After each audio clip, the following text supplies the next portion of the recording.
Ladies and gentlemen, welcome to another edition of the Kayfabe Podcast. We are your host, the greatest trio on the internet. I am the councilman. The People's Nightmare Wrestling with Honey is here. If I sound slow, it is because I am also trying to connect our stuff to Instagram. We are live, not only on the YouTubes, not only on the Facebook. We are now live on the Instagrams, my page, and of course the Kayfabe Podcast page. We are on all of the socials. And yes, I'm getting over because I threw V on all that shit. Proud that I did that. But yeah, we are back. But before we get started, previously on the Kayfabe Podcast, we had us a little incident, if you will. You know, that's a little strong. First time in Kayfabe's history that it's happened. All right, now me, myself, Honey, and Deonne, we pride ourselves on making sure we are here on time and that we start the podcast at the time that we say. And we also are trying to do better at posting, so y'all know to be here a little bit earlier. And last week, in like I said, the Kayfabe's history, we had a no call, no show. No call, no show. And you would think that it would come from Honey because she had lost track of time counting her coins in her vault. And time just slid on by. No, it is the man who is out of the mug himself. The People's Nightmare was definitely a nightmare to the people last week by not showing up. And so in the spirit of that, we have something that we do when we're late. If we are late a certain amount of time, we will have the person that is late have to make a statement. Sometimes it's a statement that they don't want to make, but they have to make it because they were late. It's just to help with our attendance. And can I at least give my story of what happened to? Before I'm going to leave that to Honey. Does Honey allow you to tell your story? I mean, I'm just going by what you said last week. We're not letting him use any cards, but I am interested in hearing his perspective, but I'm wondering if we should have him explain it after we shake him to the core. You know what? I like your style, Honey. I like your style. We got Deadline. We got Survivor Series happening. We ain't got time for this. Come on, man. I mean, that's still there. All that don't happen until later in not only the show, but a couple of weeks. So so we sat and we thought, what would have to be done for him being a no call, no show? Now, of course, it's still saying something that you might not want to say, but it couldn't be the same amount of just being late. That's just being late. But a no call, no show. And mind you, we called you live while we were on here. No answer. Got sent to voicemail like I was a side piece or something. Maybe. But man, so we had decided that Deonne is going to have to say 3 statements. And Honey, if you would, could you put those in the private chat so you don't say them first? They come directly from there. I was literally thinking that. Now, should we do all 3 in one shot? You see how we're trying to milk? We're milking. That's depending on how fast you can type. So I'm gonna leave that up to you. Okay. Well, let's do one for now.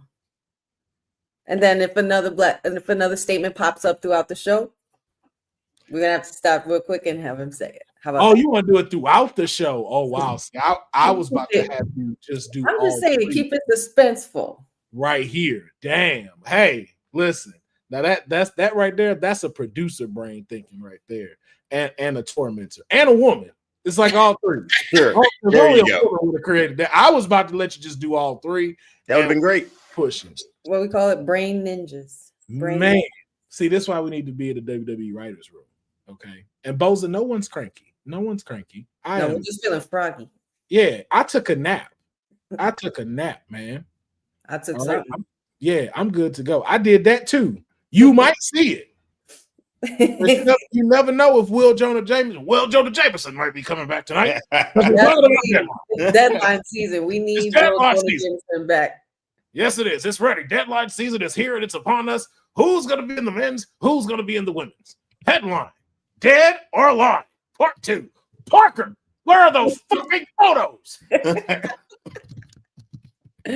Right. But yes, so throughout this episode, Deonne will have to say 3 statements. And just so he can't weasel his way out, Deonne, you will not only have to say it, you will have to say it directly into the camera, and we can hear you. No soft whispers. Conviction. And you have to say it with gusto. No monotone, no nothing. We have to believe the statement you are saying. This is just, man. I can't fight this. So, are you ready for the statement? I fell asleep, man. Yeah. We Honey is going to type in the private chat in the back room for us the first statement he is going to say. We're going to give Deonne a second just to take it in and say it. And he'll let us know when he's ready to make his statement. Yes, here we go.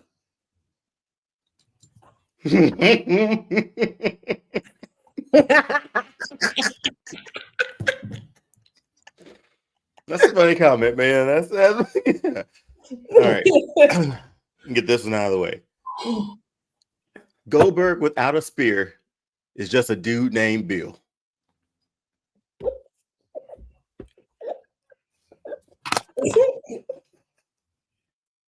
It's the dastardliness for me.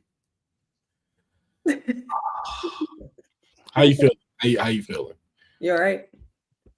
It's just, man. I fell asleep. Okay, I mean, it happens. You're a long day. It's a hard day of the story. But yeah, yes, you're welcome to explain. No, it's just I fell asleep. Usually, I'm able to get a nap in. I'll tell my wife like, "Hey, got a show tonight," and she'll wake me up before it. I didn't tell her anything last week, and I just fell asleep as soon as we put Xander down, and I stayed asleep. And didn't wake up. Woke up at what time did I text y'all? Like 4 o'clock in the morning. Yeah. Apologizing because that's never happened before. So I do again apologize again for that happening. I really do. I mean, you know what? At the end of the day, it might be something that you're a little, off about, but you made history. You did. You made Kayfabe history. Kayfabe podcast history. It's like infamy almost, though. You know what I mean? Like that's what somebody gotta do it. It has to happen to someone, and it couldn't have happened to a greater person for history to be made. Mm-hmm. You know what I'm saying? Breaking barriers out here. Yep. All right. Speaking of breaking barriers, let's talk about another barrier breaker. All right. It's not just one belt. It's been a long time since it's been 2 belts. Even a little shorter, but still longer, that it's been 3 belts, Monet. Mm-hmm. Now you got to add a 1 in front of that 3 because it's now 13 belts, Monet, as she has now recently captured and became the undisputed Ring of Honor television champion. Now, Deonne, just your thoughts on this. I know you're not a big AEW guy, but just to catch you up on some history, the previous champion was Red Velvet, and Red Velvet did suffer an injury and had to be out for a little bit. And so, rather than them having stripped her of the title, they put in an interim champion to be in her place until she was able to return and be able to fight for her title, which just as a sidebar, I think that's an excellent idea that I feel like should start being moved around throughout the wrestling business. I think that makes for a great storyline instead of them rathering just say it, like the company acknowledges it too. But so we've had several people become the interim television champion, as far as like Mina Shirakawa and others. And then Red Velvet did return, and she was set to defend her title against the current interim champion, Mercedes Moné. Mercedes Moné beat Red Velvet to become the full undisputed television champion. Now, with that being said, your thoughts on now 13 belts, Moné? I think I keep asking because every time she wins one, I always sort of think of like, what's the end game here? Like, we don't have to know the end of the story. I get it, but 13 is a lot of titles that you can just. What is she gonna drop them all? I think I'm thinking more of like, does this help anybody but herself? I'm very confused by it all, to be honest with you, because 13 titles from 13. Well, what 12 or 11 indie promotions sort of deal. What's the payout? What's the benefit? I don't know. My whole thing is you don't never hear this when you're watching a good television show. Like, I wonder what's the benefit of the producer right now. Well, but hey, we know wrestling though. Like, that's the one thing we understand wrestling, and you're going from territory to territory. But do we know titles? So okay, so again, you go look at Moné's numbers on socials. Let's just look. I really want people to like put it into perspective for me, please. I am, because people be so unfocused on the story and just letting it happen rather than trying to figure out how's it going to end. She gonna drop it here. She gonna do this. She gonna do that. It's like, that's a daunting task if she needs to drop 13 times. but it's a daunting story that can be told beautifully if people just let it play out. Because think about it. If I'm an indie promotion and I have Mercedes Moné coming to my promotion, that's a guaranteed seat filler. And the thing is, and people don't be wanting to say that shit out loud, and it's like, oh, because it's a small promotion. But it's like, yo, if I'm a promoter and I have a place that I need to fill up 1,000 people, and I say, hey, Mercedes Moné is going to be here tonight at my show, all the regulars are going to come out now, plus other people who know her. So there's your one thing in having this person here. That person wearing your title, that's a walking billboard, and also, too, a statement that shows that, yo, she will have to come back again to defend her title.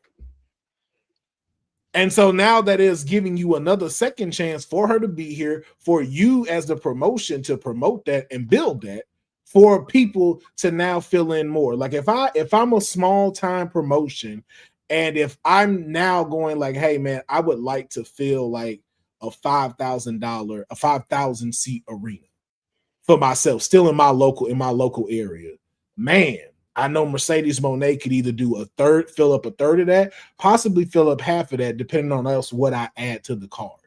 This gives you a chance to help your promotion elevate more because you have a superstar that's being added to your stuff, just like it is with almost anybody else, except, you just have a higher caliber. The same thing would be said if Rhea Ripley was in this place. You can see it with that. So it's like the same thing with Mercedes Moné.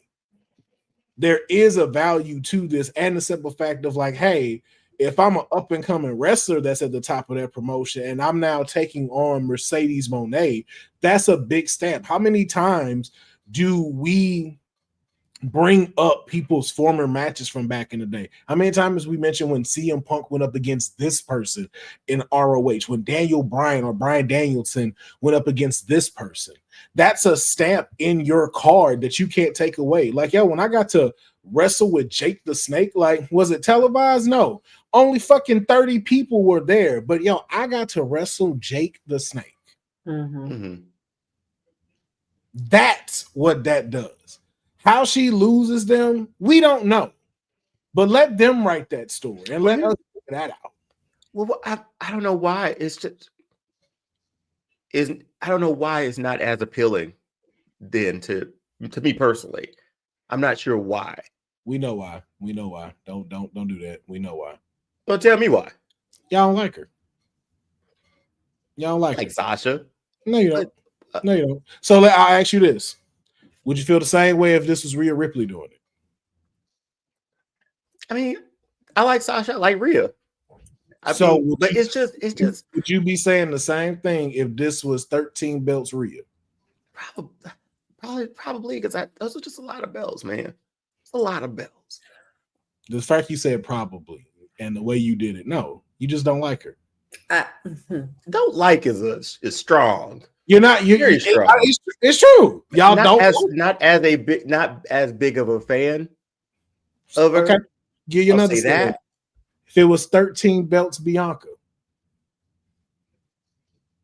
and the way that they write her currently, no sour to think that, and that's the thing that a lot of people may not include. It's some of the sour things you feel she's done. Not saying you in particular, but that she's done in the past is what made people feel salty about it. The fact she walked out on WWE, the fact that people think she got a big head, the fact that she's controlled over creative, all of those things become something to where now it's like, I don't want to see this. But that's why I asked if you have someone like a Bianca Belair and how they write her and nothing changed about that and it was 13 belts, that's easier for you to digest. Perhaps. But hey, if we're being honest, there's no GOAT people like. And that's what it means. When you are the greatest of all time, people can't stand you. People cannot stand LeBron James. And if you're not pissing people off, you're not making money. People cannot stand Floyd Mayweather. I enjoy Floyd. We living not getting hit. That's the purpose. How many people are wanting to see George Floyd? I mean, Floyd Mayweather. I'm out. Right. I don't know where that came from. How many people have wanted to see Floyd Mayweather get knocked out? When you become the GOAT, man, and you are the greatest, it makes you an enemy. It makes you because people would want to see the hero fail. And you of all people know in the DC world, one of the greatest lines from The Dark Knight, you either die a hero or you live long enough to see yourself become the villain. And she's doing a good job of that. I mean, we all know that I don't think so highly of this girl, but I respect what she's doing, and I kind of see the picture now, especially that she's gotten this far, going past Ultimate Dragon's record and everything like that of holding these titles. So, there's a bigger story at hand. I'm just intrigued to see what the downfall looks like. Where's the story going besides the accumulating the wins and the belts. We got comments on the screen. That's cool. Oh yeah. they updating stuff now. We getting things updated out here in these streets. I like that. So that way everybody can see stuff. So if you live on my Instagram and you watch it, first off, thank you for watching. Appreciate y'all joining in. And on the Kayfabe podcast page as well, we thank y'all for joining in and checking that out too. That way you get a chance to be a part of it everywhere, expanding the network. But yeah, to your point, honey, it's that's the thing. It's hard to be great. It's hard to be great.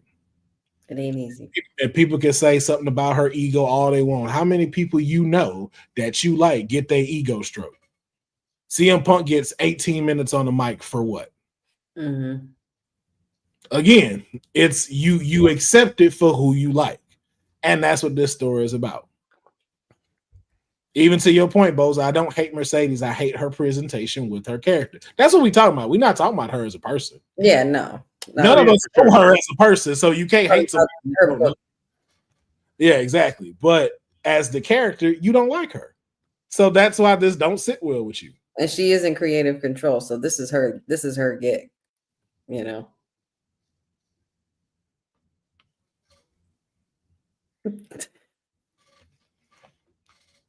So I don't know what to say, but Shout out to Mercedes. congratulations.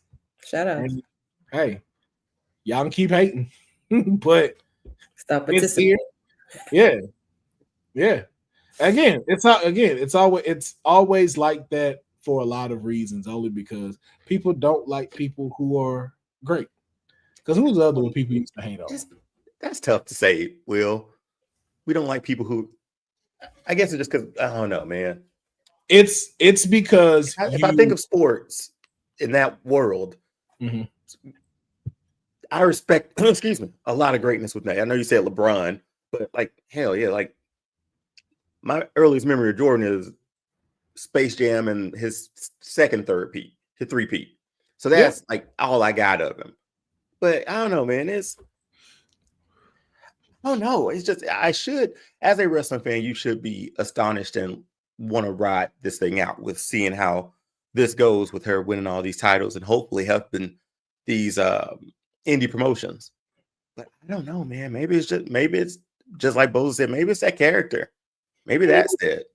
Because the thing is, hopefully it's not too close to real life for her too. That's the hope. I've met Mercedes. Mercedes is one of the sweetest people I've ever met. Yeah, that's the hope. And a big ass nerd. Like, she is a big fucking nerd. Like, when I tell you, like, she is the complete opposite, which makes it a even better character. Yeah. It goes the same thing for Alexa Bliss when she's the goddess. Like, she is the complete opposite in real life. A lot of them. But that's the thing, when people get great, you start to nitpick, and then there's ways that you see this person as how they need to be. Then you start putting representation, you start putting things on their shoulders that don't necessarily need to be there. It's like, well, they need to carry themselves like this. They need to be acting like that. Oh, she's acting too ungrateful. Oh, well, I'd like it more if she just didn't have control over creative. That's not fair. Oh, I just don't like the fact that she just comes in and she gets whatever she wants. That's not fair. You're throwing things on her that don't have shit to do with her too, when it comes to that, because everybody has a picture and image of what they think that person should be, rather than just, hey, why don't y'all let the story play out, or sit with the fact that you don't like her character. And that's okay, because that's what the story of wrestling is. And that's why she is the greatest of all time, because every single week we talking about this person. Almost every single day, somebody is talking about Mercedes Moné. She is doing the greatest heel work you could see. And not only do you hate it, you really internally hate it. So it makes you know it's hitting here even more. Right, because she's doing her job. She's doing her job. Maybe I should watch some it's of like, these. that's how you feel about it. How you feel about it, Deonne, is how initially I used to feel about The Miz. Like, obnoxious, in your face. Oh my God, get him out of here. Like, oh my God, will he ever shut up? Oh my God. But I realized after a while, like, that's the whole point of it. He's drawing the heat. He wants the heat. And that's exactly what she's doing. And she's going to keep collecting belts as long as we keep saying, how many more belts she need? She's like, oh yeah, hold my beer. I'm gonna get another one. But that happens over time too. Like, you come to it. Maybe I'll get there with it. He brought up Miz. Once he changed his gear, I was like, this kid he's going places. So at Fedora and that stuff was terrible. Right, bro. People did the same thing with John Cena. Yeah, but it's just like Triple H great heel. Yeah, oh, man. You can't wrestle. Yeah, the tribal chief. People got sick of him during the bloodline. And he carried a whole pandemic era. Yeah, that's the thing. It's just when you are put into the realm and being in the destiny of greatness and being a history maker, it just heightens how folks are going to feel about you. And then especially now in this time and age, because of how everybody feels. And, like, this is not only about wrestling, but just in general. Like, we live in a very negative, emotional society. We draw further to confrontation in the negative side rather than just applauding people. Like, we're so easy now to nitpick someone's stuff and get on somebody and say things, even though, like, deep down, it's like, it doesn't really bother us, but it's just like, it's something that now I have to express and get this out.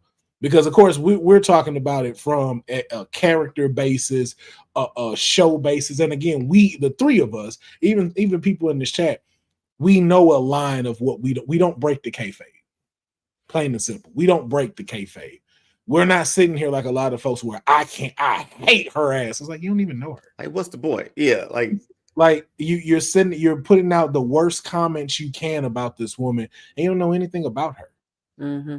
And remember, it used to just be like buy a ticket so you could just boo at them. Like that was it. That's the simple way to do it. That's the purpose. Yeah, that's it, right? Or if you're gonna say something, it's like, yo, give real criticism. At least bring some real facts to it, not. Yeah, you could be able. Yeah, based on your opinion. Right. We give hot takes all the time that we know some are very silly and far-fetched that we'll stand on just for no reason, but we know it's far-fetched and silly. Mm-hmm. And then there's some where it's like, yo, we're going to stand 10 toes down and I got the facts for it. This is just how I feel about it. I'm not going to lie. It happened to me. Mercedes Monet is humbling me by the week. You don't see me ranting and raving about Mercedes and why she's doing this and why she's doing that. I'm like, all right, I'll shut up now. Yeah, I'm going to keep watching too. And just like me with Bret Hart, honey is the main reason why I stay on Bret Hart ass all the time. Just because stop tarnishing your legacy for people who truly care about you and grew up with you. Just take the microphone away from him, man. Yeah, bro. Just enjoy life, bro. I don't understand how you got a black wife and you get stressed. I don't get it. Don't understand. So. But shout out to Mercedes Monet, man. We're gonna keep this thing pushing. And again, look at that. Almost 15 minutes to close to 20 minutes of talking about her. If that ain't the GOAT, I don't know what to tell you.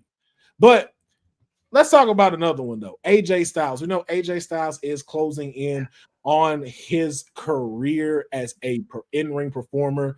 And he sat down in a recent interview and they asked him who were some of your favorite people to be in the ring with. And I'm talking about like absolute favorites. This guy has wrestled around the world and has wrestled. I mean, you couldn't like his top 10 best performances and matches. We would be here for a long time. You would have to have a clear debate on what that would be just because of how great this person is. But one at the top of AJ's list, as far as it goes, I will ask both of my hosts, who do you think his number one is?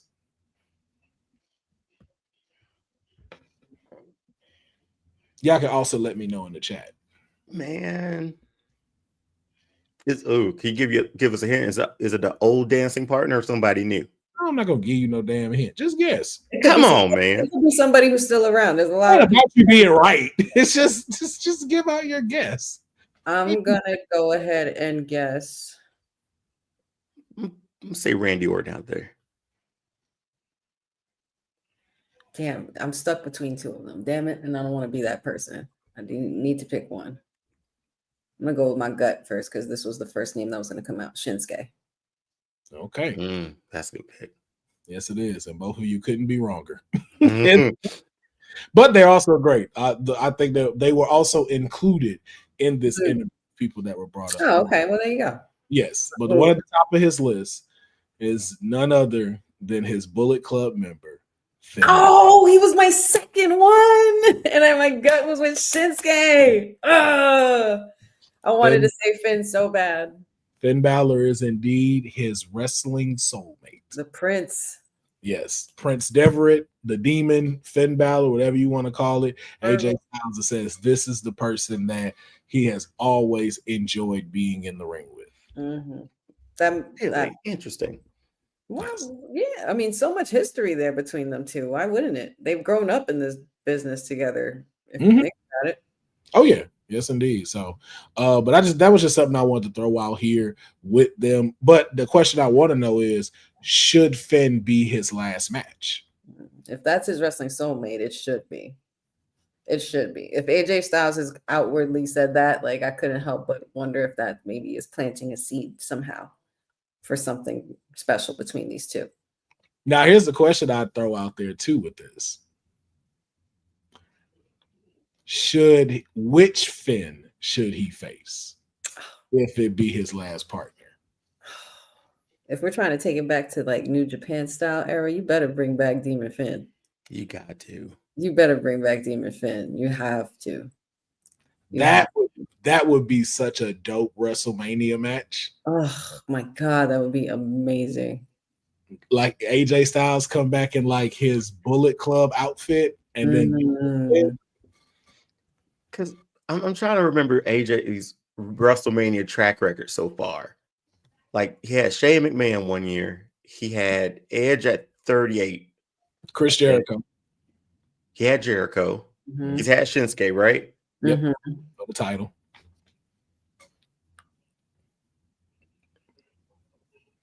This was, man, with that and all the history, that would probably be his best WrestleMania opponent in story. Like that one would build. And now that they're using like other promotions names and grabbing footage, and we were able to stitch this stuff together, you can tell a hell of a story from Rumble to WrestleMania. Between these two, absolutely. Yeah. Once you break Finn away from that Judgment Day shit, God, my man, bring him back to his roots. If they ever. I've hit the wall on them, unfortunately. Yeah, they you know what they remind me of? They remind me of henchmen from like sitcoms now. Like the Hawkeye henchmen in the tracksuits. Yeah, like that, like the henchmen you see in the Power Rangers. Be like, buddies. What are y'all doing? No, like Bulk and Skull. Oh, well, Bulk and Skull, yeah. That's what they remind me of. Hey, what are you guys doing? What did you say? Hey, bozo. You bozos. You bozos. Like, and I'm like, I don't know what's happening anymore with y'all. Man. Oh, God. Not showing strength for me. No, man. Oh, that would be great. We can get a lot of AJ Styles matches for his last year. I do have a question though, because I thought about this yesterday when I watched Raw. Do you think retirement tours are going to become the norm now? No. For your big names like AJ or Randy, or aside from injury, you got as big as John's doing it. There's nobody as big as John, and there's nobody in here where you do that, because you don't have anyone in there that has carried the company for multiple eras. You're right. Like you have Roman, who carried the pandemic era. Yes, he definitely did that.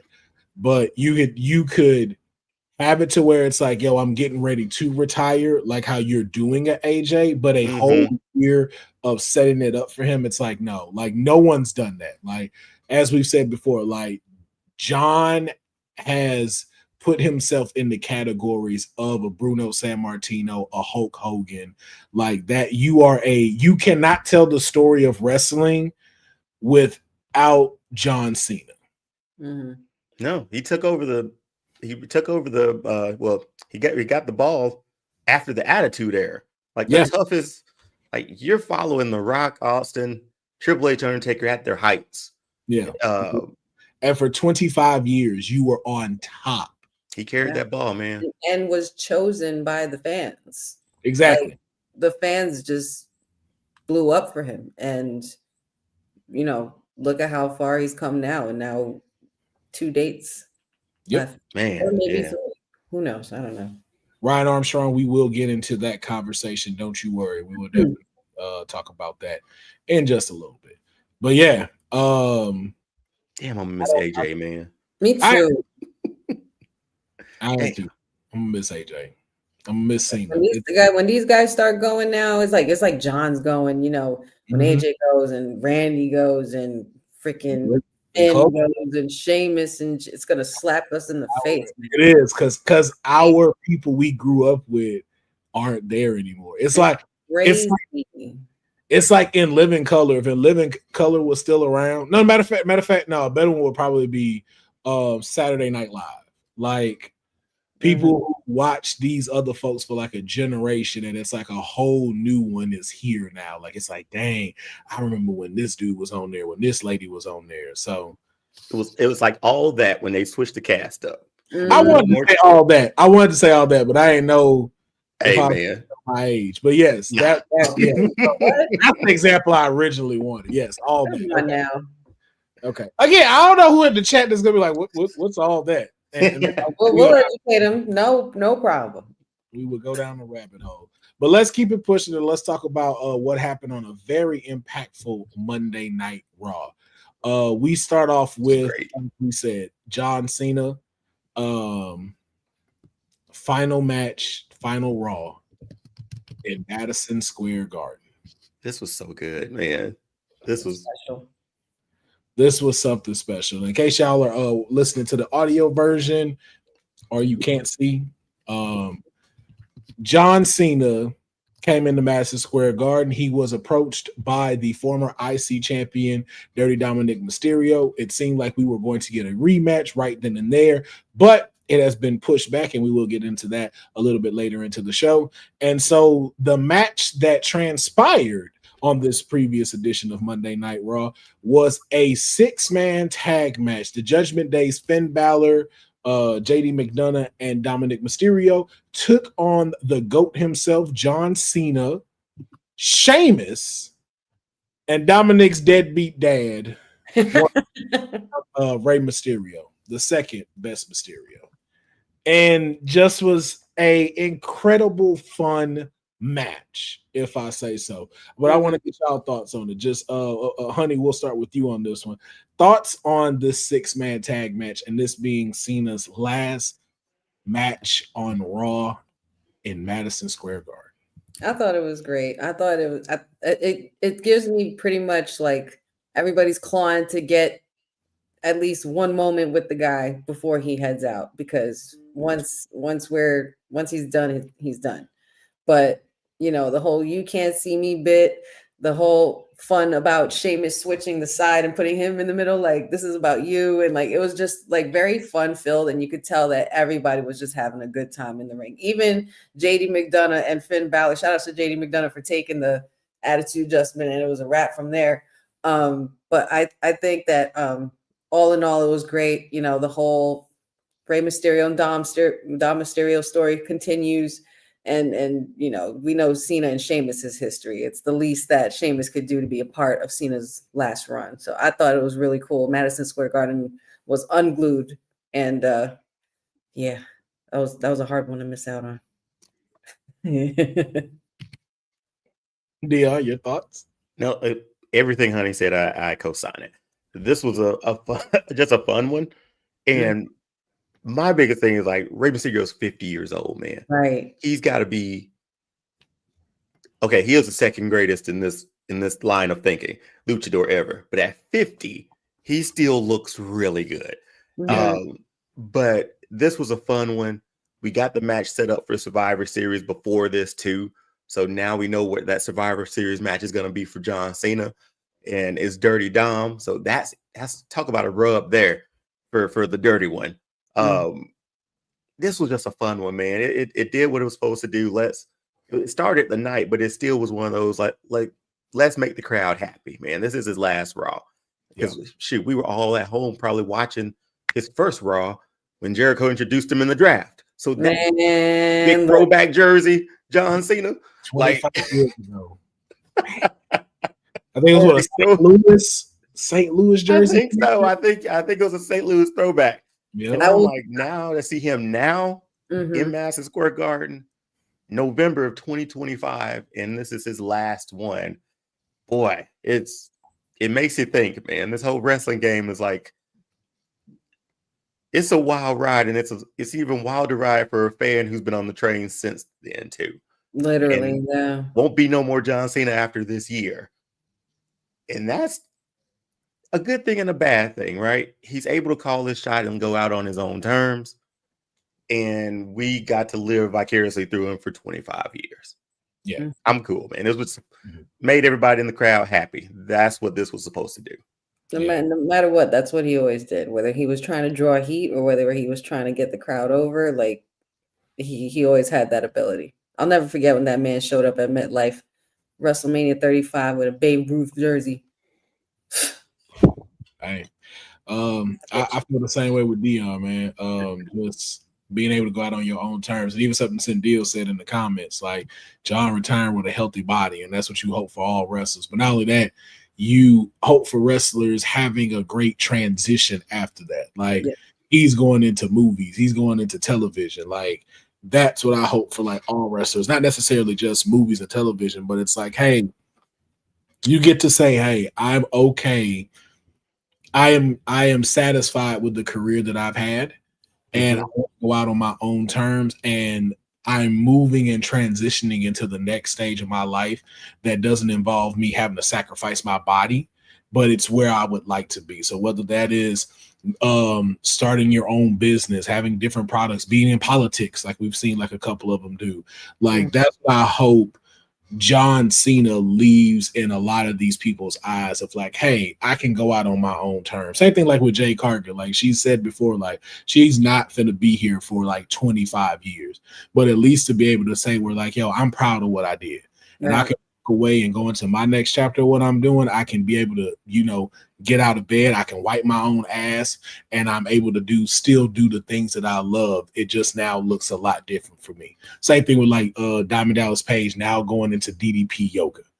You know, like I just hope that for a lot of wrestlers, and we see far less crash outs and, you know, polarizing stories that, you know, to Deon's point earlier, lives in infamy. And it's just like, dang, man, I really hate that happened to that person. So yeah.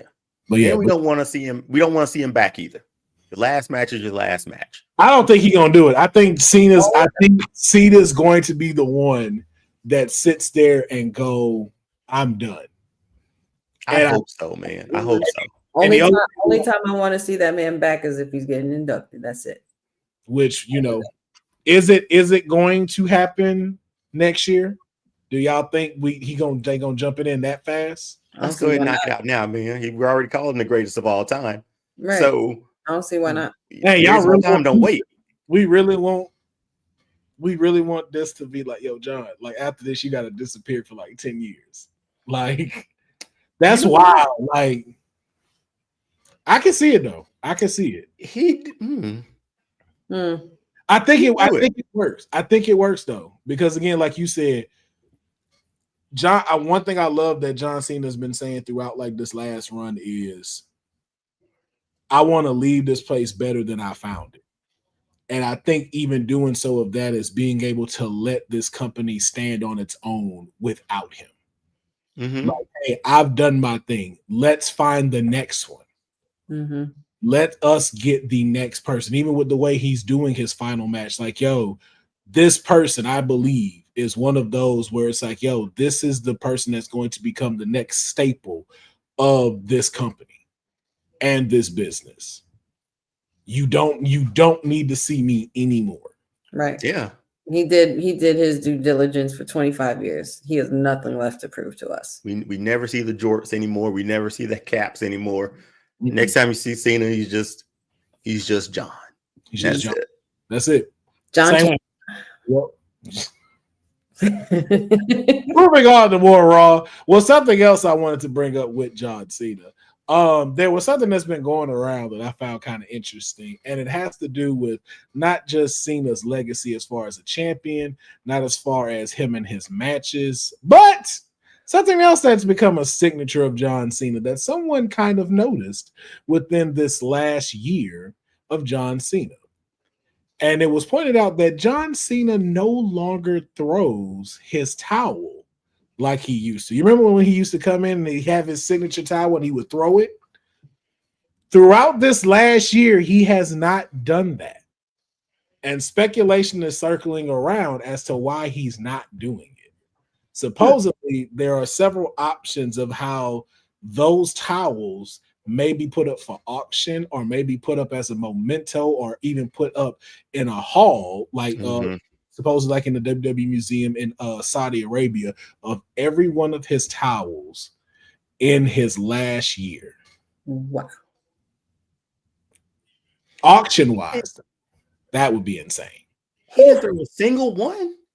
I don't know if it's a single one. I can't attest to that. Because we know his heel run, he walked them all the way down. Yeah, Every heel run, he walked them. He never threw them. And even now And that Didn't part, throw the one this weekend. This I noticed Monday that either. this past week he threw it on the floor. yeah, he hasn't been throwing them into the crowd. Huh. Yeah, man, that's that sort of thing. Like, hey, the game's over. Go get the game ball. Like, And that's what. I don't think he's thrown his shirts either. Because remember when he used to do the little tie up and then toss it? Maybe he'll just throw it out the ring. I haven't even noticed it like that. Well, and the recent one had like the patches on it too. His final Raw. I wonder if the shop t-shirts had that, because they've been doing these patches for, like, NXT gear or rookie gear or first Raw, whatever it is. But that's an interesting. Whoever noticed that, It's very interesting. kudos to that person, because I was like, did he? Yeah. But I think it just adds to that story of this being his final time. And then the same thing to you, honey, of asking that question, or Deonne. That's why I don't think you have somebody that does a whole year run of retiring. I think this is a once in a lifetime type of thing, because we've never seen that with anybody. I think the closest thing we've ever seen something like that is with Ric Flair, when it was like, if you lose, yeah. But this one of like announcing it, saying it, putting it like this, running through his entire catalog of rogues and everything, like, no. Making merch. Yeah. Taking us back to, the 2000s, taking us back, giving us nostalgia. Like, it's been fun. There's no one on that roster right now that has put to where you would do that for them and like contribute an entire writing team to putting that together.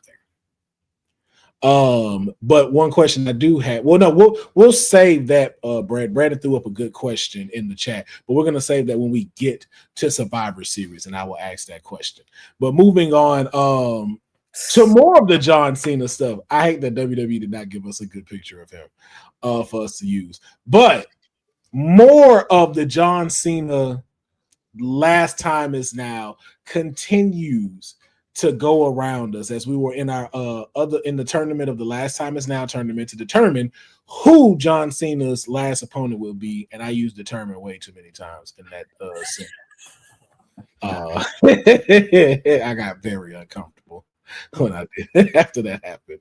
But we saw it last week with the return of Zack Ryder, and this week Solo Sikoa's mystery opponent was here to show the world as a returning Dolph Ziggler in Monday Night Raw's Madison Square Garden. Now, for those again that may not know the connection, during John Cena's heel run and a pipe bomb that he was throwing during his rivalry with CM Punk, definitely recommend you go check that on YouTube.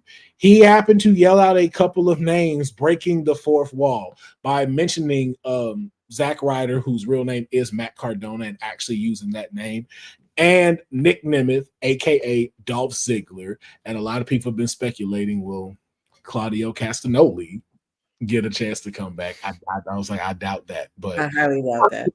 But to see that and to see those manifest into John's story, knowing that these two have been a part of his story, is incredible. And so, and I know Sindil is about to say, I know Sindil brought this up about you brought them back just for them to lose to top B tier main eventers. Here's the thing. You have to remember these two people are veterans. And I get where you are coming from, Sindil, but you have to understand too, this is about fueling the story. And you have to also remember, in this case, this is to determine who is the person that's next to carry this. Yeah, Zack Ryder, passing of a torch, sort of. Yes, deal. This is a passing of the torch match. And so even the same thing with like a Sheamus and Shinsuke, like those are legends. Right. And even the same thing with these things. It's like, yo, like, one, it's dope to see them included in this story. But also, two, for them to know where they are in life, of how to go like, hey, I want to put this person over. That's a big thing, because if anything, and even in watching the match, you could have seen Dolph say, hey, I'm gonna run you through the ropes. I'm gonna come out. I'm gonna be the one that looks strong, and then you'll come out with a little sneak move, and we do this. No, it was a well-even match between the two of them, and it also made me think more of like Solo Sikoa's old NXT persona had came out when he was here. So that's what it does. Like, and again, you have a whole bunch of people sitting there. I know it's not ideal of what we want because of how we sit in our heads, but if you look at it, how many people are now talking about Matt Cardona? How many people are talking about Dolph Ziggler now? How many people are now going like, hey, bring them back. We want to see them back. Mm-hmm. So now you have not only them come back, but they don't have to come back as these characters. They get to come as how they want to come. Right. And but those, I don't necessarily agree with that. I think, respectfully, of course, I think that you couldn't pick any better guys to do it. Matt Cardona has been the hottest thing in the Indies the last 5 years since he left WWE. And then to come back as Zack Ryder, one of the ultimate fan favorites in that social media era, you know, and then Dolph Ziggler, we know where he's been, and as Nick Nemeth. And I think of it, and Cindy, I think of it not so much a job. I think it's just a one-off, and it was for fun. And look, and you heard the crowd. It spoke for itself. That whole place was full. Yep. And so what Honey just said, think about it. If it was to be like how y'all are saying it, then they would have had them come out as to who they are now. Right. You'd have saw Matt Cardona come out. Then you would have room to say why you're saying it like this because of that. But it's like, yo, these characters, if they're one-offs, why does it matter if they don't win? Yeah. Like I said on my watch along, y'all. Zack Ryder, Matt Cardona, Nick Nemeth, Dolph Ziggler, same difference. Because I thought it too. I was like, why didn't you have him come like Zack Ryder? Like, why you didn't come out as Matt Cardona? But then again, if you're losing, it's like, oh, I get the like. Because again, remember, this is a side mission. This is a Thanos snap somewhere. Somebody. Yeah, this is what if. This is a what if. That's what all of John Cena's retirement tour is. It's a what if. And I think it's even doper of what we're not taking into account of like, yo, how dope are you to be able to play multiple characters in this? And you can sort of see WWE using it because they got equity in those names. Yeah, for them and for for the WWE audience, you know. So you're familiar with the Zack Ryder if you haven't watched him on the Indies as Matt Cardona. You're familiar with Dolph Ziggler was just there how long ago? Not too. What the colorful NXT?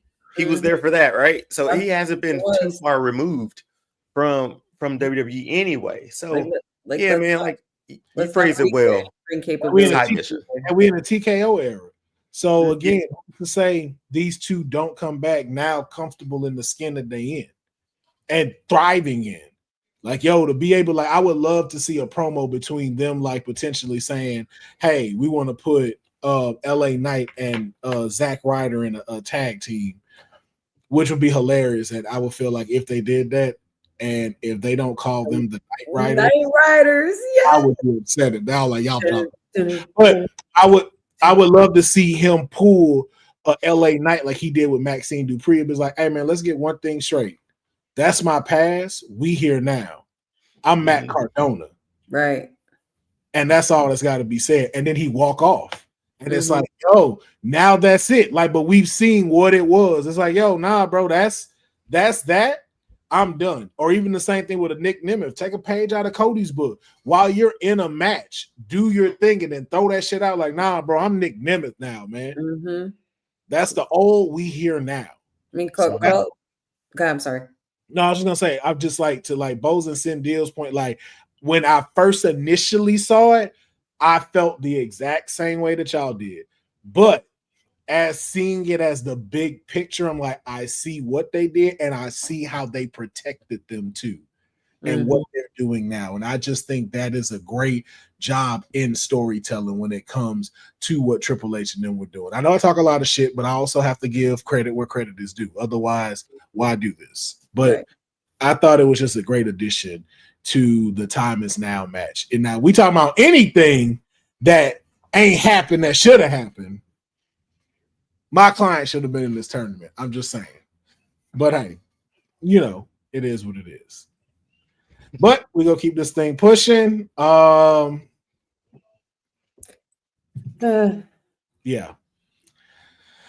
I love you, ladies, but we gotta drop this. We gotta drop this. Women's war game match story escalated a little bit further. Charlotte said she was out this past Friday on SmackDown. Now, is she back in? Is she? And Charlotte, you were doing so well. You were playing well with others. You were doing so well. I mean, I can justify what she's saying when it comes to Rhea, and it's a good thing too of her coming to Alexa's defense, which we know that's what this really was. Doesn't guarantee that she's going to be in the match, but it does show like, hey, I am here for you.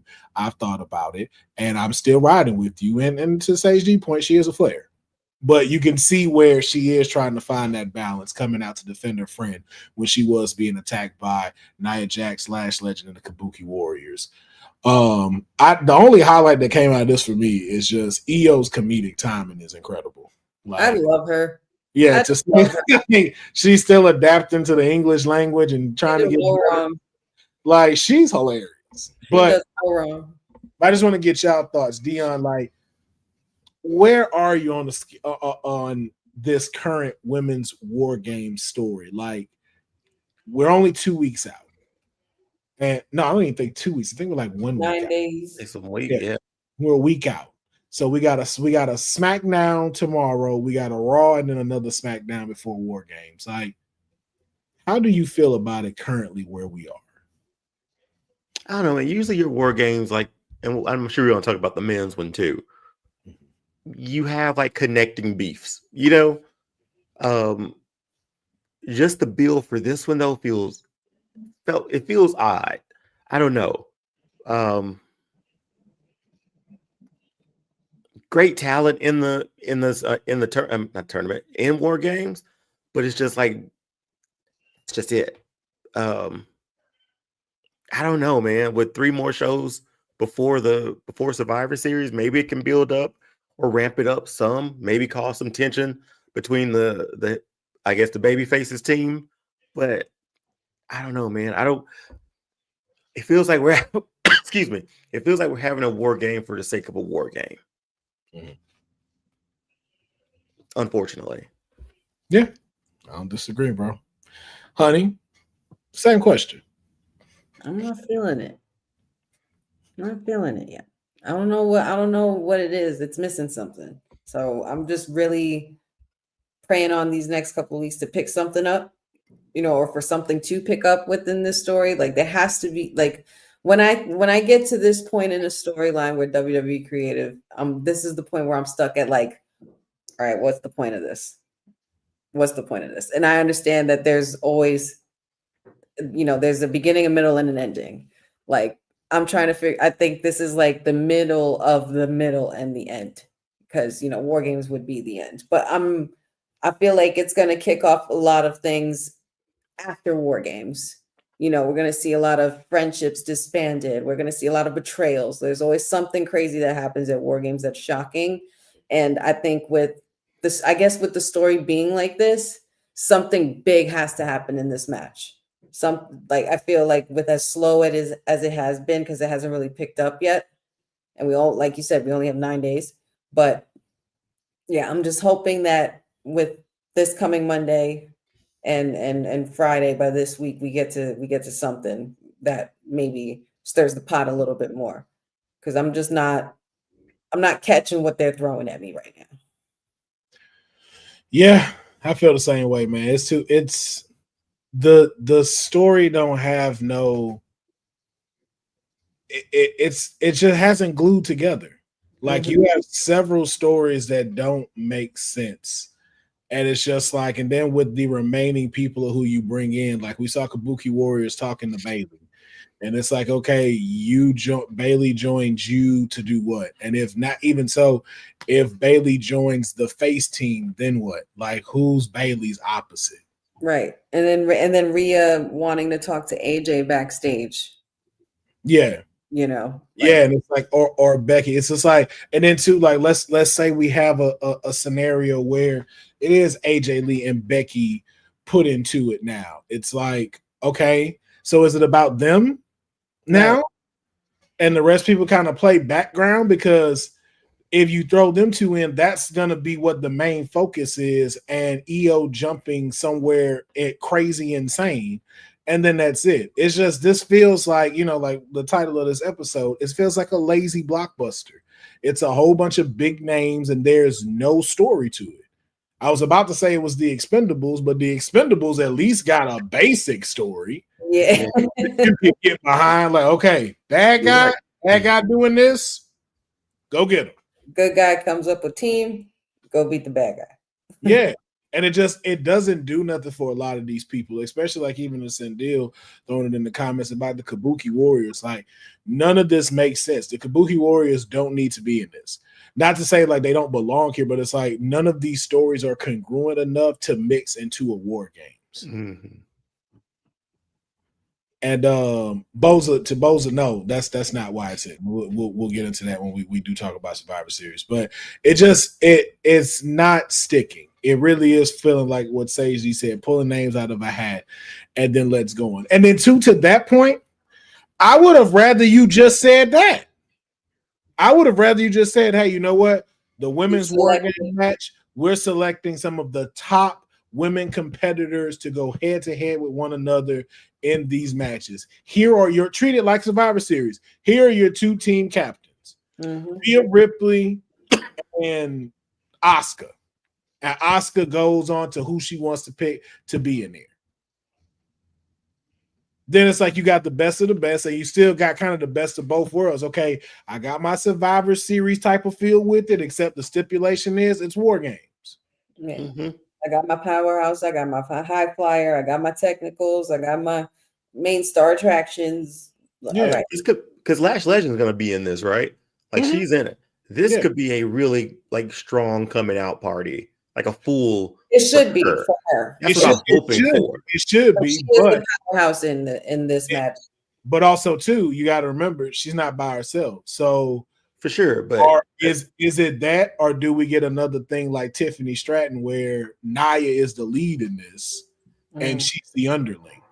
Because that's what it's giving when they're there. Like, you're her muscle. I'm trying to imagine Nia Jax needing the muscle, which is wild to think that she needs that. Draws heat for sure.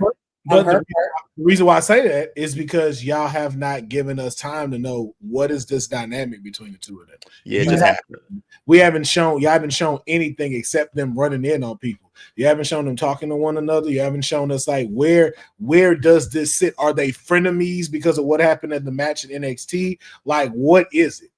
Yeah, they haven't explained that at all. She did briefly explain it why she selected Lash Legend to be a part, like, it's because she gave her a good match in NXT, and she figured out that she could be a great asset to her. So okay, there's the word. That's the word. There you go. See what I'm saying? And so it's like, what does any of that have to do with any of the rest of the people who are here right now? When what it should turn into is, I ain't nobody's asset, but if you want me around you, we're gonna be equals. But if not, if you got a problem, step to me. Like, but we got to get to that. Now, if you're focusing on the now, where do they fit in? So it's like, okay, if you're a tag team, okay, so then why is a tag team teaming with the tag team champions? Wouldn't you be? That don't make sense. That don't make sense. You know what I'm saying? And it's like, what is it about Charlotte and Alexa that you're attacking them for? Then you have Io and Rhea who are just here for the sake of being here. Y'all have nothing else to do. They haven't given you anything else to do. Oh, just throw them in there. Which, again, it works because of who they are. Not saying it's not, but does that work here, or is it just lazy? This one might be lazy because, I mean, we've had better War Games at NXT Black and Gold, like you guys know. At least better build-ups. Yeah, you can't say it's a better War Games yet because we got to see the match and what they're planning to do. We do. Sendil, that's cool. That's great that Julia showed some character Friday. I got one question before we move on. I got one. Is this given the storylines of all the women that are in War Games, is this sort of a excuse me, sort of I won't say indictment is a strong word of the women's division, like from a story standpoint? Like, we know Becky has had like strong stories, but just the women's roster in general, are their stories not as strong, or just showing like they're not as creative with these stories as they need to be to build a feud to have what, 4 or 5 people versus 5 at a Survivor Series? Yeah. If that makes any sense. Yeah, but we've been talking about that though. There's not been great writing that isn't wrapped around the title. Okay. And even with the ones that are wrapped around the title aren't great stories. And I think it's also too, like we said, I think we had this conversation a while back when we said the difference in between NXT's women division and on Raw and SmackDown. You have a lot of more heads that you have to answer to.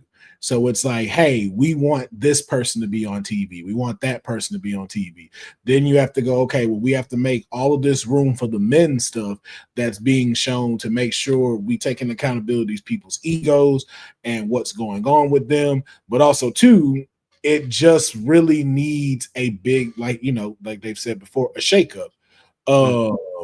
To Bose's point, like, you need a draft. People need to be swapped around, and you need better storytelling in general. Like, everything right now is a okay product in all of Raw right now and SmackDown. Like, y'all are putting together, like, Raw was a great show, but it is medium storytelling. Yeah, we need a little very medium. Yeah, it's not like, oh wow, like I cannot, like, they have not captured me, they have not captured in a long time me going, I can't wait for next week's Raw. It has been a long time since you've gone, I cannot wait until next week's SmackDown. We ain't been left on no good cliffhangers. We have not had great closings. We've had okay storytelling. And if I'm wrong, let me know. Nah, but like, yeah, you're right. There's no story that truly weaves throughout the night like it used to, like you said, those cliffhangers. We had, let's be honest, hadn't had those in a very, very long time. No, we have not. And it's just, that's where we are. Like, it's crazy that, not to say crazy in a bad way, but it's like, it's very interesting to see that people's watch-alongs are what people are more excited about to be a part of than the actual show. Yeah, now you just got me thinking about closing shows now, man. Like, back in the day, those closing shows used to be like chaotic, like those closing minutes, right? Some teaser for next week. Yeah. Now it's so, I won't say deflating. Yeah, I'll say it. It's deflating knowing what it used to sort of be like, and then seeing the credits pop up. It's just somebody in the ring like that, and it just fades to black. I'm like, man, that's something missing, man. Something like something missing. What's that? It's dramatic. A symbol on a Titantron. Something. Give me something. The issue about it is that we're in a pivoting time. I'm not going to say people can't do their job in the creative room. We're at a pivoting time because they're still learning the wheelhouse of what TKO is demanding, still trying to figure out how to make this new format of storytelling. Like, how can we make quick, digestible stories, but also how can we make sure that we have long-term storytelling that goes throughout? And then having to deal and pivot with that on people's health, people's lives, and then on champions, on what needs to be who and who needs to be where, and then even shifting to what the reality is with socials. The only problem is that it's going at such a high rated speed that it's like, as I've said again, you need to be able to put in stuff and have an input from folks of different ages, different ethnicities, and in different industries. Like, you need comedy writers in here. You need sitcom writers in here to be helping you with some of this stuff, to go like, hey, this is how you want this character's story arc to go throughout the year. No matter what, here's the steps. You can plug it in with anyone that they dance well with and then let it go. But we're not seeing that. There's no, like, currently right now, there is no story right now that has anyone interest. Like, yo, I can't wait for next week to see what happens. Mhm. It's kind of like, oh, that's gonna be dope. That's gonna happen. That's gonna be cool. And then there's a lot of elements that you've taken away, that you don't harp on anymore. Like, when's the last time have you really given us the Wyatt Six's mythical element? You're not making our stuff into categories anymore. Like, you're not giving us full stories. Even like stuff with the drama. The drama is better on Twitter and Instagram than it is on the actual show. Yeah. Shout outs to Drew McIntyre. Yeah. Like, what happened to the stage stuff? What happened to really giving us personal type of rivalries? Like that stuff between Drew McIntyre and CM Punk. I'm like, yo, how was that the last time we saw a real? You have not seen a bitter rivalry in a while. Like, even the breakout on the main event of Raw was like, the highlight of it was CM Punk choking out Logan Paul. That was my highlight. Talking about anything else. That was my highlight. The police did not see him getting choked out. That shit was hilarious. It's hilarious, but also too, it's very kind of like, it's a terrifying thought of, wow, that was the only takeaway. How many? We know who came back. We know who got added to these matches. And that wasn't even the highlight of that. That says a lot about the current writing. Mm-hmm. But speaking of writing, we have to take a short break because the next statement of that has been written for Deonne to say is coming. So we're going to give Deonne the stage. If you are just catching up and watching with us, Deonne was a no call, no show. He Beyonce'd us. No, he Lauryn Hill'd us. Deonne Hill. He's Stone Cold Deonne us. He's Stone Cold Deonne. Yep, Deonne Hill'd us. Was a no call, no show. And as his consequence, not punishment, but his consequence for that is that he has to say 3 statements that have been written by Honey. Again, I was gonna have him say all 3 at the beginning, but Honey's sadistic side, decided we're gonna do it throughout the entire episode. But I would say I was surprised by this, but when I saw that she had people's mug shots as pictures hanging on her wall, I'm like, this is right up her alley. Right up her alley right here. I was like, she knows what she's doing. Oh yeah, I do. I really do. It's so funny. Jimi Hendrix, Mick Jagger, Kurt Cobain. I had Frank Wait, Sinatra. really? Yeah, she has their real mugshots as pictures. The whole way, yeah, the whole way. I bought them for Patrick, all his favorite musicians. Yeah. With that being said, Deonne, I give the stage to you for the second statement. That's a good one. Take it in. The preference is hilarious. In my honest opinion, Cody's gear is pretty damn mid.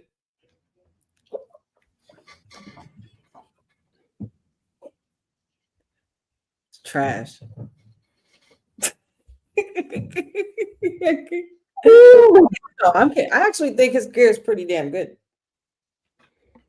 Can't believe Pretty damn mid. Can't believe you think it's mid, Deonne. Wow. I didn't know that. I mean, your whole name's the people's nightmare. I had no idea. I could have sworn I've seen you wear a Cody shirt too, like on the show many times. Yeah. Doesn't he have a whole logo kind of? I think you do. Yeah. Yeah, you got a whole logo. All right. Next story, man. The time is now.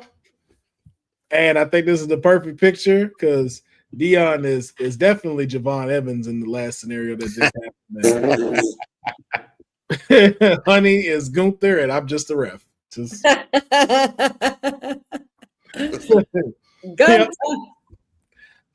The ring general has returned and put that ass to the ground. Javon Evans return with the OG music too. Yes, he did. Yes, he did. Returning with the OG music. I just want to get we'll start with Deonne. Deonne, thoughts on the return of Gunther and this match between him and Javon Evans.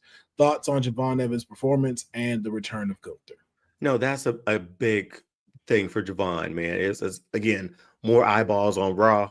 Hopefully you tune in on NXT and see him there. But I think that the rocket strapped to that kid's back.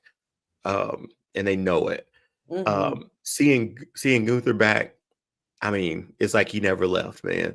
And the fact that he's in this tournament, I don't know how is ranked or tiered or bracketed, but we're in the he looks good. now. We're in the He looks quarterfinals. good. Okay, he looks good to run through this thing, man. Hasn't lost a step. Probably was a good thing he got some time off too. And yeah, just having the OG theme song back too was like, okay, this is who we getting tonight. No, fun match, man. Again, I love it every time we can get like some NXT talent on Raw. Just in case if you don't watch NXT, after seeing what Javon Evans can do, you'll tune in on a Tuesday night.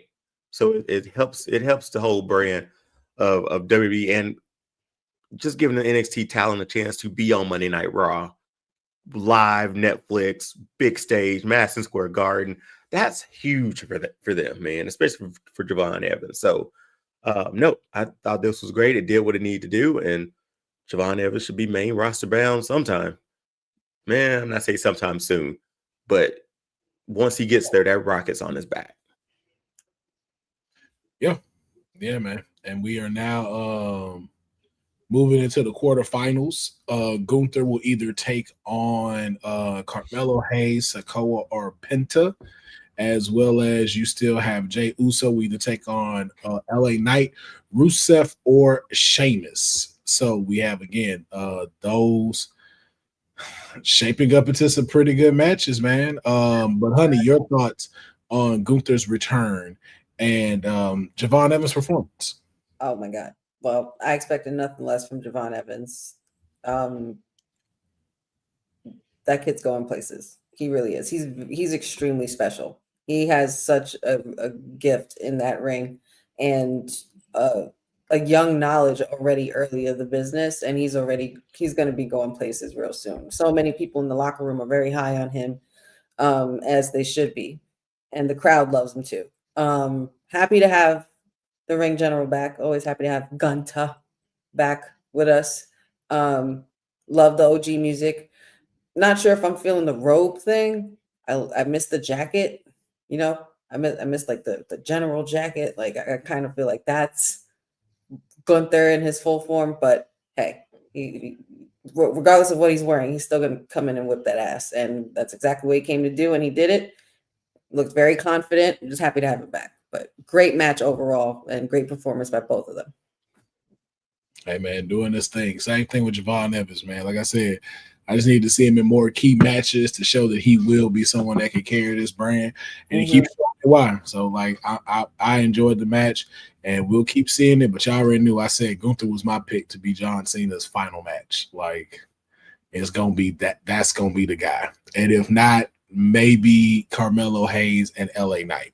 Those are my three. Either the three of them that would just do so much for them. So, but go ahead, Deon. Did Cena and LA Knight never had a singles match? They tagged together, right? They tagged. Yeah, they never went up and he against helped each him other. out, and he lifted his arm up for him on his way out. Okay, that could be something you could run back. But yeah, I was just curious. I was like, I don't think they ever squared up against each other. I thought they teamed up. So that's all. Yeah. But continuing on to Monday Night Raw, we have a new Intercontinental Champion in Maxine Dupri. With the help of a distraction from the returning AJ Lee. So, thoughts on our new Intercontinental Champion? Did they get it right?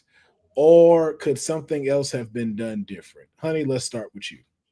I mean, they got it right to give her the title. They've only been bigging up Maxine for the last couple months so far, there had to be a big payout for it. And it was great. It happened at MSG and, in front of her family and friends and people she knew. It was definitely a moment. This shit made me smile, honestly. I smiled big for her. I was very, very happy for her. Seeing the reaction of Otis and Tozawa in the back was cute too. And she has such a great support system, with all the work that she's done in the dungeon and everything like that. She's worked on her craft. She's improved immensely. And yeah, man, this is a payoff of all her hard work. And to beat Becky, I mean, I know it was caused by a distraction by AJ Lee, but Becky being the horsewoman and the man that she is, she should have known better than to look away. And that was her biggest mistake.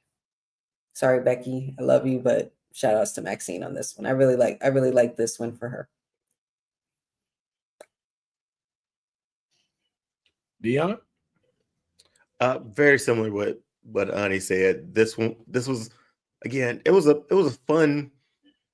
If you went to MSG, you went home happy. I felt like for this one, and every match pretty much felt that way. This one in particular, like I said, we've been getting the build up to this, and now we get the payoff for it. There's no title involved in anything that AJ and Becky do now, which is pretty dope. But it also gives that title up. Let's see, somebody else can run and sort of build out the rest of this division for the Women's Intercontinental Championship. And again, I think Maxine, these last few months, man, we've talked about it before. We rooted for her.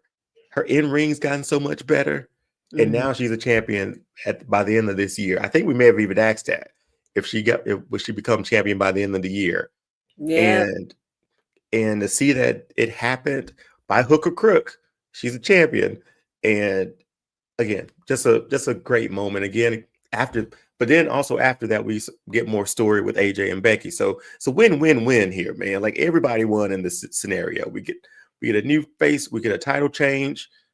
Hopefully more women will be able to go after this title a little bit now. I feel like Maxine might defend it more on TV. You never know.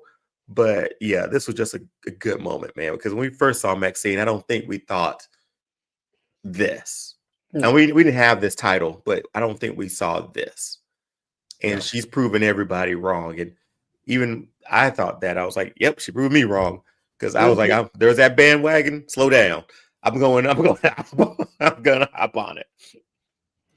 Yeah, man. A lot of people didn't believe it would happen. I said I could see it coming before the end of 2025. It was the right pull.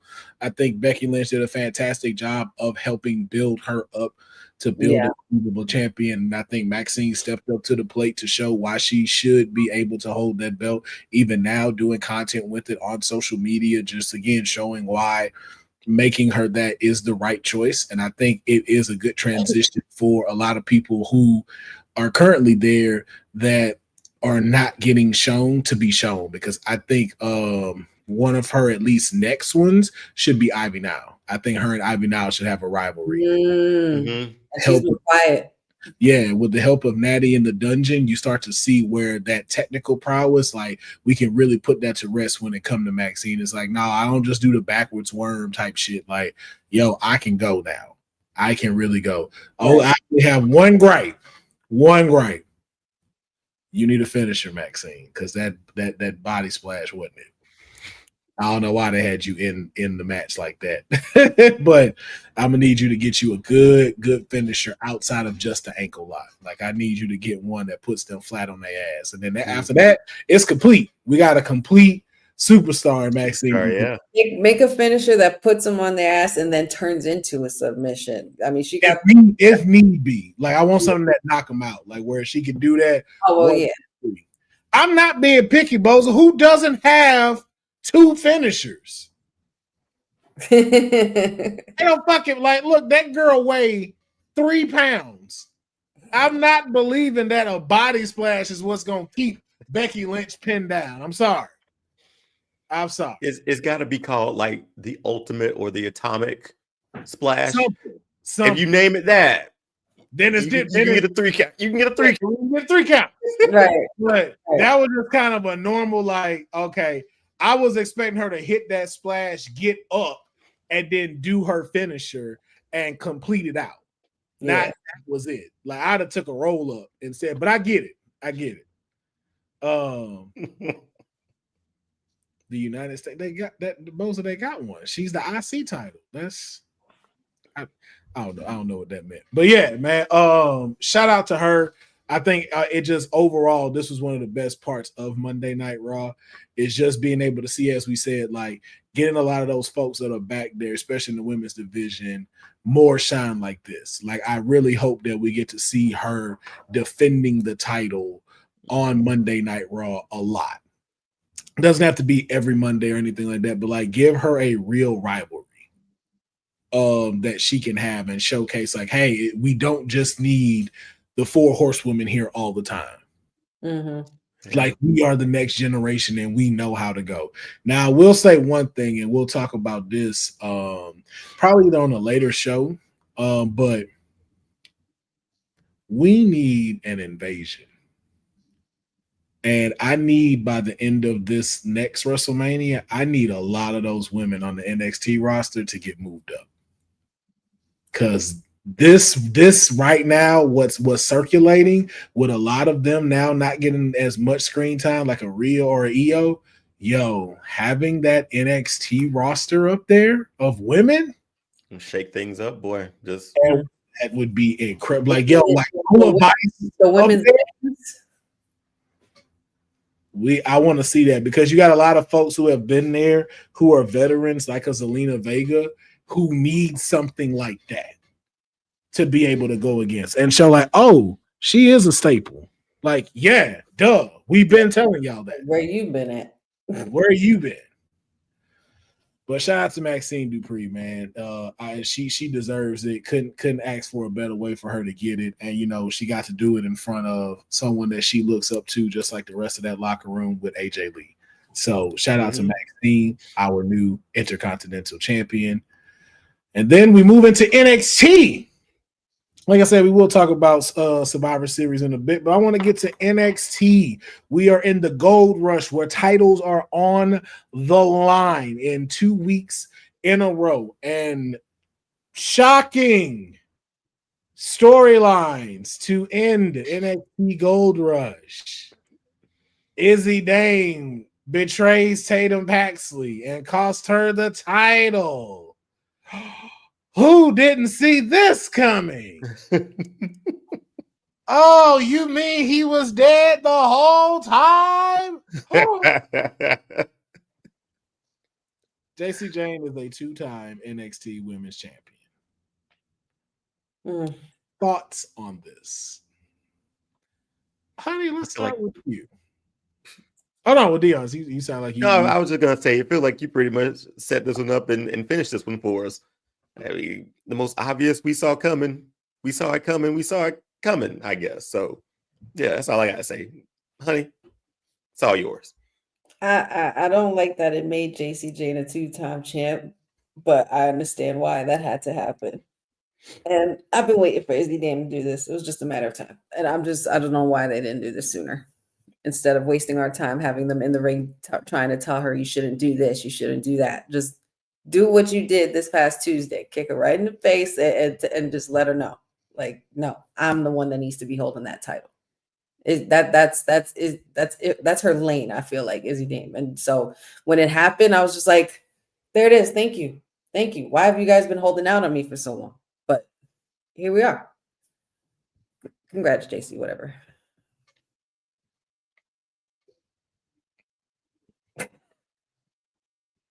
I mean, it is what it is. I didn't know.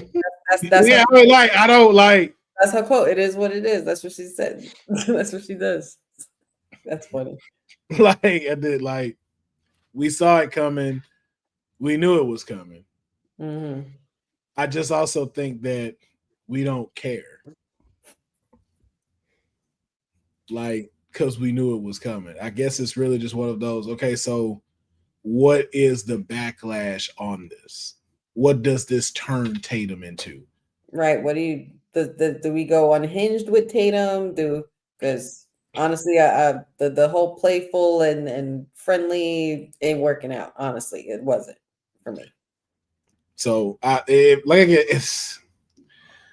it's transitional. You know what it really is? It's what's crazy about it is this is the first time I've seen where it's like we're just trying to get through the end of the year. Mm-hmm. Like this has been Very more much than that. of like, hey man, we gotta close this out. When we get to January gonna be much different. But right now we just trying to close stuff out and kind of keep y'all on y'all toes, but not really. Cause just the thought of those stories on NXT just got me. Boy, Yawning. Oh, excuse me. man, it's tough.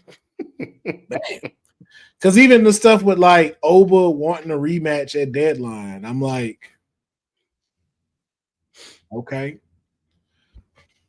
And a Trick Williams coming back out and be attacked by Miles Bourne, like, okay. Yeah. So what does Miles Bourne want to shot the title? Like, okay.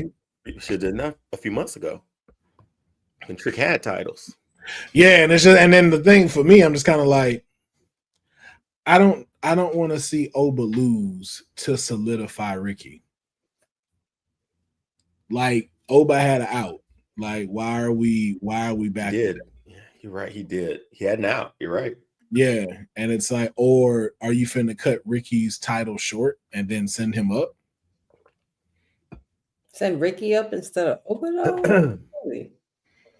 I don't see why this match has to happen. Me neither. Not really. Like the story, like for me, the story don't sit well. Like this could have been one of those where Ricky didn't even have to necessarily perform at Deadline. He could really just be out in commentary for the Iron Survivor Challenge to see who his next opponent is. The next one, yeah. Yeah, like I don't think this was necessary.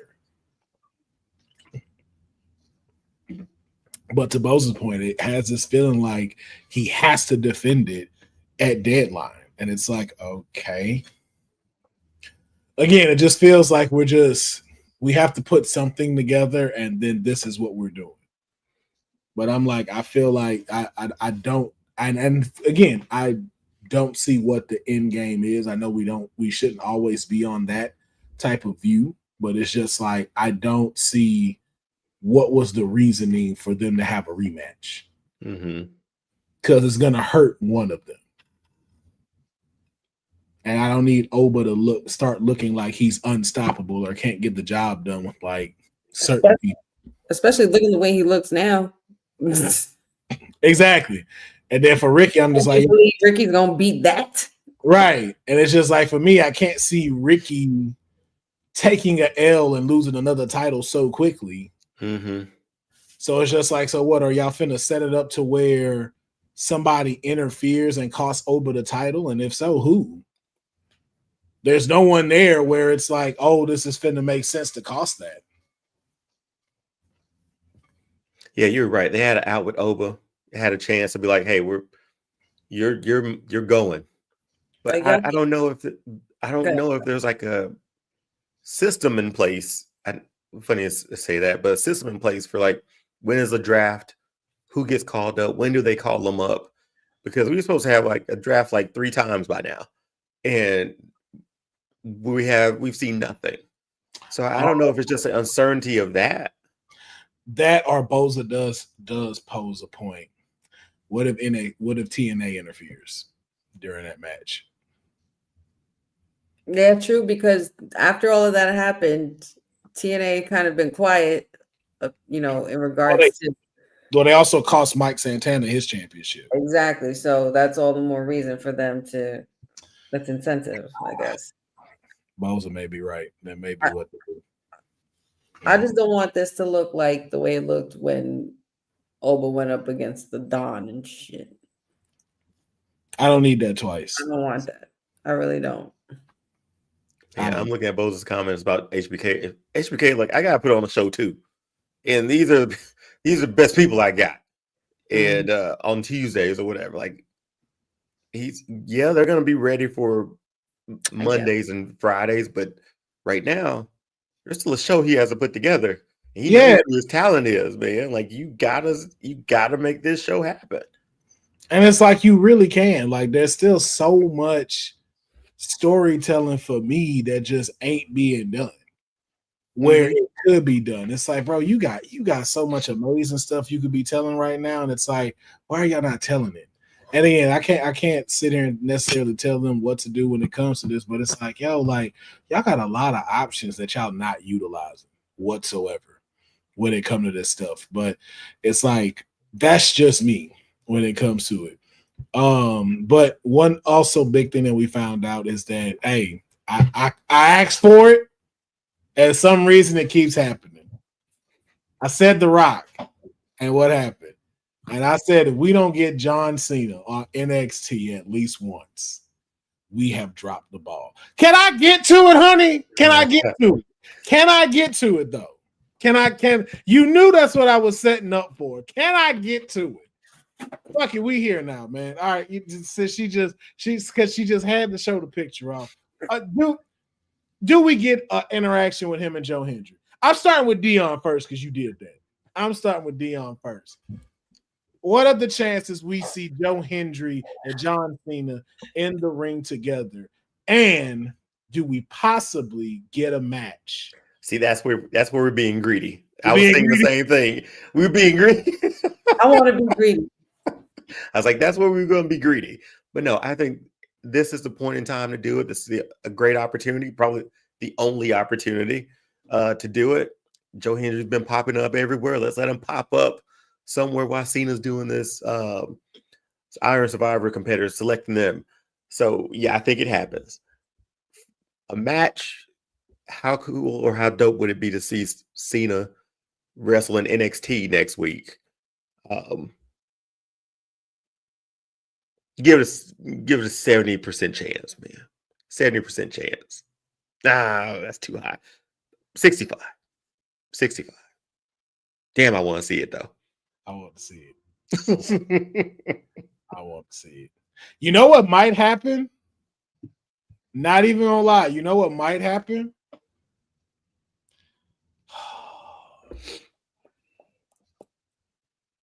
We could get another 6-man tag match. Can we tag? Can he tag with Hendry?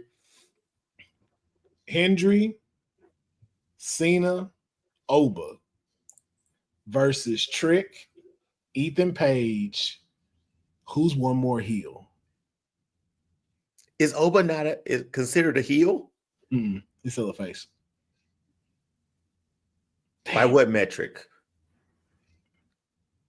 He's closer to anti than he is full face heel. Because remember, he hasn't attacked anybody or did anything to where it makes him heelish or turned against the crowd. Yeah, he's kind of a tweener.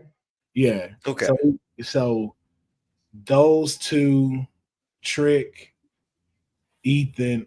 You know what? And I know people may get upset about this. Man, throw Lexus King in there. Throw Lexus King in there. I could see him coming out during John being out here, especially with naming Iron Survivors. Like, that's how you get them to come out. Mm-hmm. Oh, but again, I am being greedy. I will say that. Right. To Bose's point, I am being very greedy. And I'm just, but again, I'd rather say it and it happened so I could just continue to say, hey, I know y'all hear me. Put me on the payroll. For sure. Just being great, but I'm just glad that we will hear John Cena's music played in the Orlando Performance Center. That's wild. That's gonna be dope. That's wild. John just before he leaves, I was like, you gotta grace the black and platinum brand. Please, you got to step foot in there. So we shall see what's gonna happen. But as I said, come on. Like it's right there, y'all. This is the only time to do it. To do something. I like the idea of that tag. I love the idea of the tag. I want it. Yeah, that's easy work. Like give me something. And it's literally like full circle for Joe Hendry. Like that's his dream opponent or dream partner in any sense. It's a dream of his to have Cena in the same ring with him, at least before he goes. And it's just so ironic to me that Chris Van Vliet drops a a clip of an interview of him talking with Joe Hendry in regards to having a match with John Cena. Yeah. And how confident he would be in getting one. Can we fit one more match in there? I think he can. I think he can. For the sake of this and for the sake of the fans, that's a big freaking deal. And we need that. I need that. I want that. John, Bo's, I'm gonna do my best to do a watch party. I'm gonna do my best to do a watch party. I just gotta make sure my schedule is good. And Honey is welcome to join me on that day. The minute I see it, I'm jumping on this motherfucker. You know that. I'm on here. Fuck that. We talking. Talking all my shit. But man, we still talking about Cena, man. This is just a Cena-sode, if you will.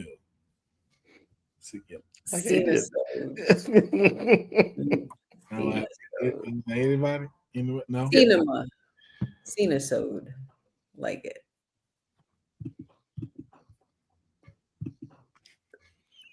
Proceed. Don't judge me. Yeah, because it's so much. It's still missed her. Yeah.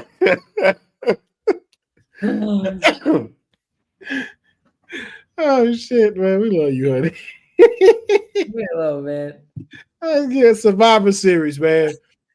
We got three matches that we know are solidified, man. John Cena defending the IC title, something I thought I'd never say in 2025, and I don't think any of us saw that coming. Taking on the greatest luchador, the greatest Mysterio, the greatest Guerrero to come through the entire lineage of all luchador wrestler. Dominic Mysterio gets his rematch for the IC title. Those are there is 4, but it's not set up fully, so there's no reason for us to say that it's confirmed yet, because the women's war game match is not fully set up. This match does, and Boza's question, I think Boza asked this, or Brendan in the chat asked this question, but does John Cena walk out of the WWE with the IC title, or does Dominic become Dirty 2 belts yet again? Dirty 2 belts has a ring to it, though. Man, Honey, you want to go? You go first. I thought it would be kind of dope if the winner of the tournament became IC champion. But then I started thinking about, like, if that's somebody's first IC title on John Cena's farewell night, like, I won't say it overshadows it, right? Like, Cena's retirement is the be all end all, but it's a good thing to have sort of a little prize at the end. Yeah, I get to face John Cena, and it just happens to be Intercontinental title match on Sunday Night Main Event. But what did I say? Sunday? Mm-hmm. Man, change the whole branding. Sunday Night Main Event.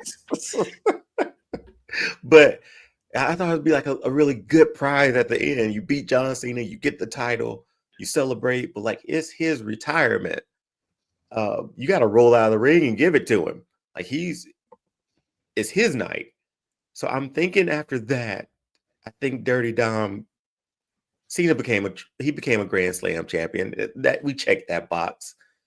Dirty can get this title back at Survivor Series, man. So are we picking? We're not picking, are we? Right now, are we? I mean, you can say it, yeah, if you want to. I mean, we'll still do like a thing. Yeah, I still think Dirty Dom might walk out of here with this one. Just so there's no title, I guess, with the tournament, but I still do think it would be really dope to have a title for his tournament on Saturday Night Main Event. If that makes any sense. Okay. Jack's Packet, I'm with you on that, bro. But I don't see Sheamus winning the tournament, just because I know he said John wants it to be handing the passing of the torch to somebody. I just don't see that being Sheamus be's the end of the road for this tournament. But I definitely want to see him become a Grand Slam champion as well. And I think he still could take it off. Yeah, and he could take it off of Dirty Dominic if he wanted to. But I'm also picking, the Dirty Dominic to become the IC champion at War Games, either by interference or playing dirty somehow. Like he gets his title back. But if not, I'm not mad at how either way this goes. Yeah, right. Yeah. Like, I'm here for the ride. Honey, your thoughts? I would go with Dom this time, but I'm actually not going to. I'm choosing Cena because, quite on the contrary to what Deonne said, Saturday Night Main Event, December 13th, I would have to slightly disagree that it's Cena's night. It's been Cena's year. He's had a whole last final year. This night for Saturday Night Main Event is about who he faces and ushering in the future. And also having the Intercontinental title. Remember, we've talked about this extensively in previous episodes, where the Intercontinental title used to be looked at as the title to let you know that the future is coming and this person is going to carry the future, the brand in the future. So I personally believe that it would be poetic if John Cena keeps this title.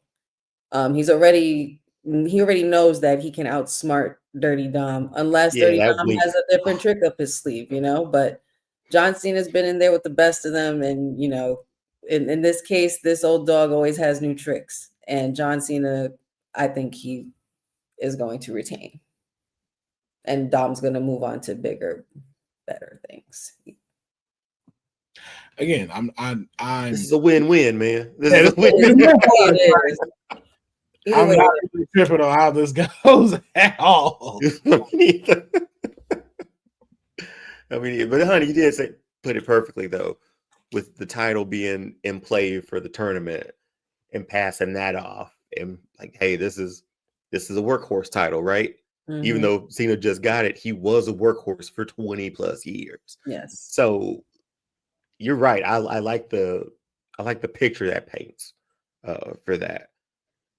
And it's got to be the future, right? So who's going to be where's that future leading? Who's next up? Mm-hmm. Yeah. Then, we got this. We already know who's winning. We already. Do we graphics though? Do we though? I do love the graphics. It really does, yeah. War type shit, like Raw's War. Yeah, like the old Titantron or something like that. I like it. I wouldn't mind that being like a display at War Games, but I know they're just gonna do straight Titantron. Yeah, just put on the screen. Put on screen. This match. Now I know you said we know who winning, but WWE has been known to throw curveballs. Yes, that's true, and it just hit me. So, with that lingering, where does this match sit for you now? Is it I'm going to the bathroom, or is it, hey, I really now got to tune and watch this because of what might happen? I'm going to watch it because of what might happen for sure. I'm not going to the bathroom in this one. And I think Stephanie McCure is must-see TV no matter who she's in there with, too. Mm-hmm. That's a superstar. Like, you tune in for a superstar. Right. So even if she's going up against Nikki Bella, come on. They better not. That's all I have to say. You know where my head's going, right? Because I'm already thinking about it. This with what they do, Nick. I can't. It's probably gonna happen. Hey man, I'm just saying. What happened? This ain't I don't think this is a one where you can be like, oh, we know what's gonna happen type match. Are we gonna say the words? Those two words? I mean, you can say it. I don't want to say it. It might happen. Nah, go ahead and say it so we can blame you if it happens. Nope. Joe Hendry. That's Joe Hendry's gonna pop up and interfere in this particular match. Just saying. Something magical is gonna happen. Not with this one, man. No. I don't want it to. It shouldn't happen on someone like Stephanie. But it could. Right, it could. Triple H wants to piss us off. He will with that. Just saying. It just so happens she recently made the other one made a statement that she possibly has one more run left in her. Oh no, please God, no.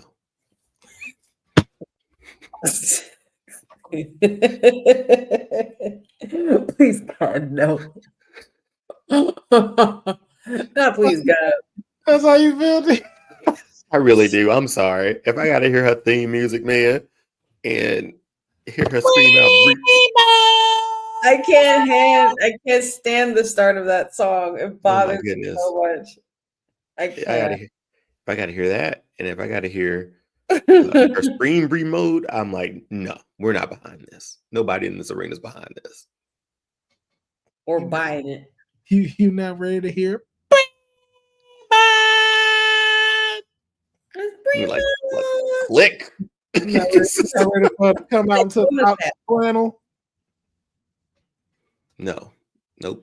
Oh man! I'm like Tracy Morgan in the car on Cop Out. Nope. Boza, to be honest, I would prefer that more than to let them go for the tag team titles. That makes more sense. It makes more sense for them. Yeah. We gonna see. But this is the one I want to talk about. Let's expand on this. Now, I really want to know. Is this a blockbuster match or is this lazy? Honey, you want to take it? Where are we with this men's war game match? In case y'all, for those that don't know, we have WWE Champion Cody Rhodes, along with the Tribal Chief, the Usos, and CM Punk taking on the Visions, Braun Breaker, Bronson Reed, Logan Paul, with Drew McIntyre, and now, which hilarious, Brock Lesnar in the front of everything. Why is Cody in the front? I'm going to say this. I don't even think he should have been in this match. He should not. Because we talked about it with the women's. There's an equal beef. Okay. Just looking at this poster now. Who's been putting up with the Vision all year, it feels like?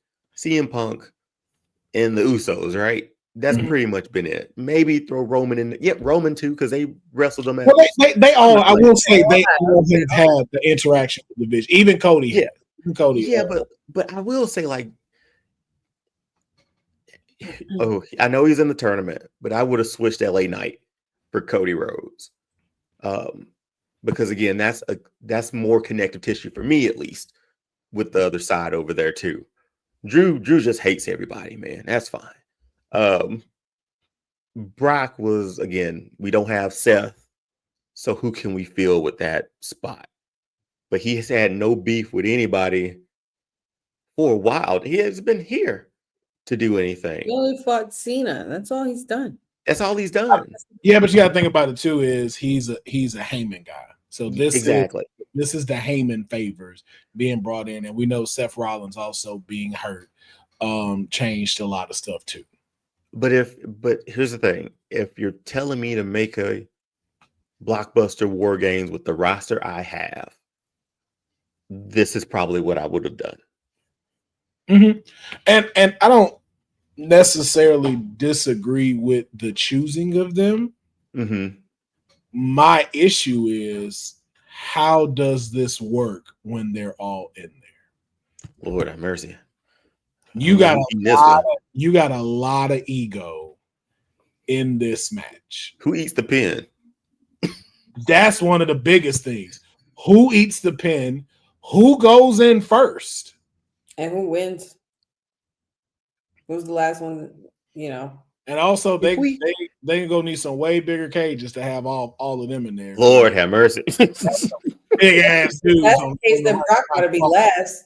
Bro, you can't. Brock, Drew, and Braun in that small ass cage. And Bronson Reed and Logan Paul gonna be like this. Yeah, those cages are gonna be so much bigger. That's why I'm just like, you throw this out, it's like, how is this gonna work? How big are them cages? Here's the Yeah, I said that too, Jeffrey, that Brock was going there first. Now I thought about it. That boy gonna be winded. Who? Brock. Who let? That's the whole point, though. Like even on a winded thing, once you got everybody in there, he can take a break. Not true, I guess. Okay. Either way, it's how they book Brock too, man. Like we just saw him destroy Cena, like that. If he gets in here and just starts slinging people, like I imagine they could do that, where he doesn't get winded, he doesn't take too many bumps, where he just destroys like he usually does. I hope it's not that linear of a match, but they could do some stuff like that, man. They usually throw stuff like that for Brock Lesnar at us. Because we know who's going in first on the opposite team, and that's Jimmy. Brock is probably going to he's probably going to take something from each and every one of the other members. He's going to take that double super kick from the Usos. He's going to get a Spirit. He's going to get a Cody Cutter and maybe a Crossroads or here or there, and GTS as well. But see, even what you saying with that, you still have Logan Paul, Still in the ring, Bronson Reed, and Drew McIntyre in carry the match, right?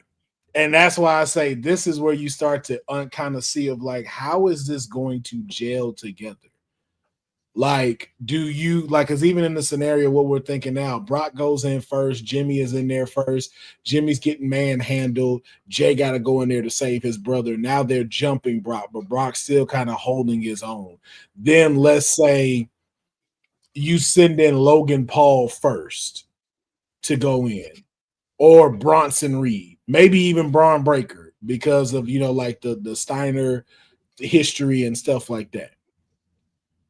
Now you're still dealing with from an ego side, because when does Roman go out?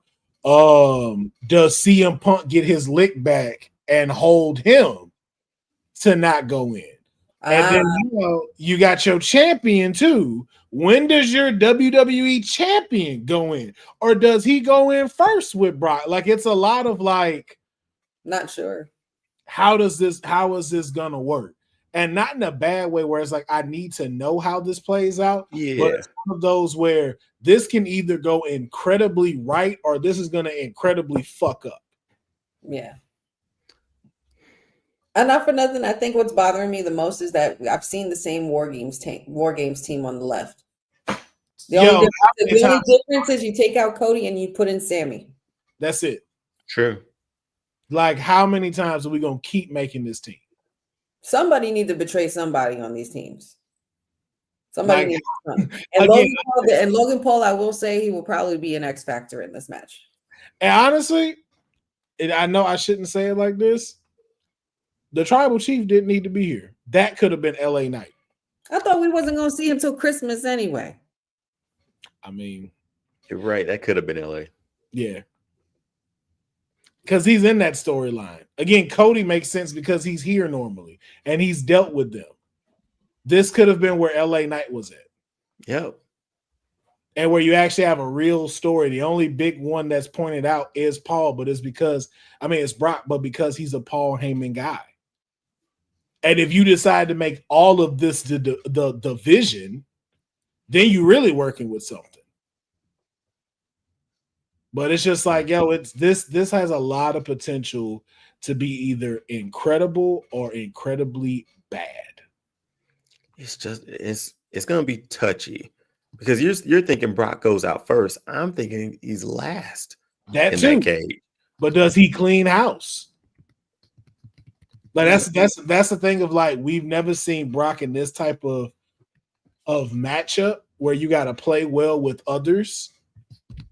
And so it's like that thing, like, where do we set up spots when it comes in? What happens when Roman comes in? Like, it's just like, this is big, but I'm just not as confident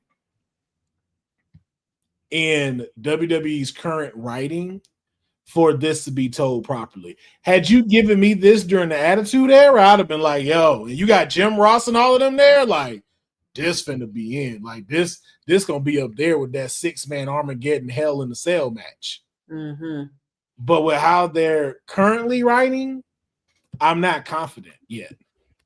Yeah, and that you made me think about like an Attitude Era War Games for some reason. So I need to put that in the back of my mind.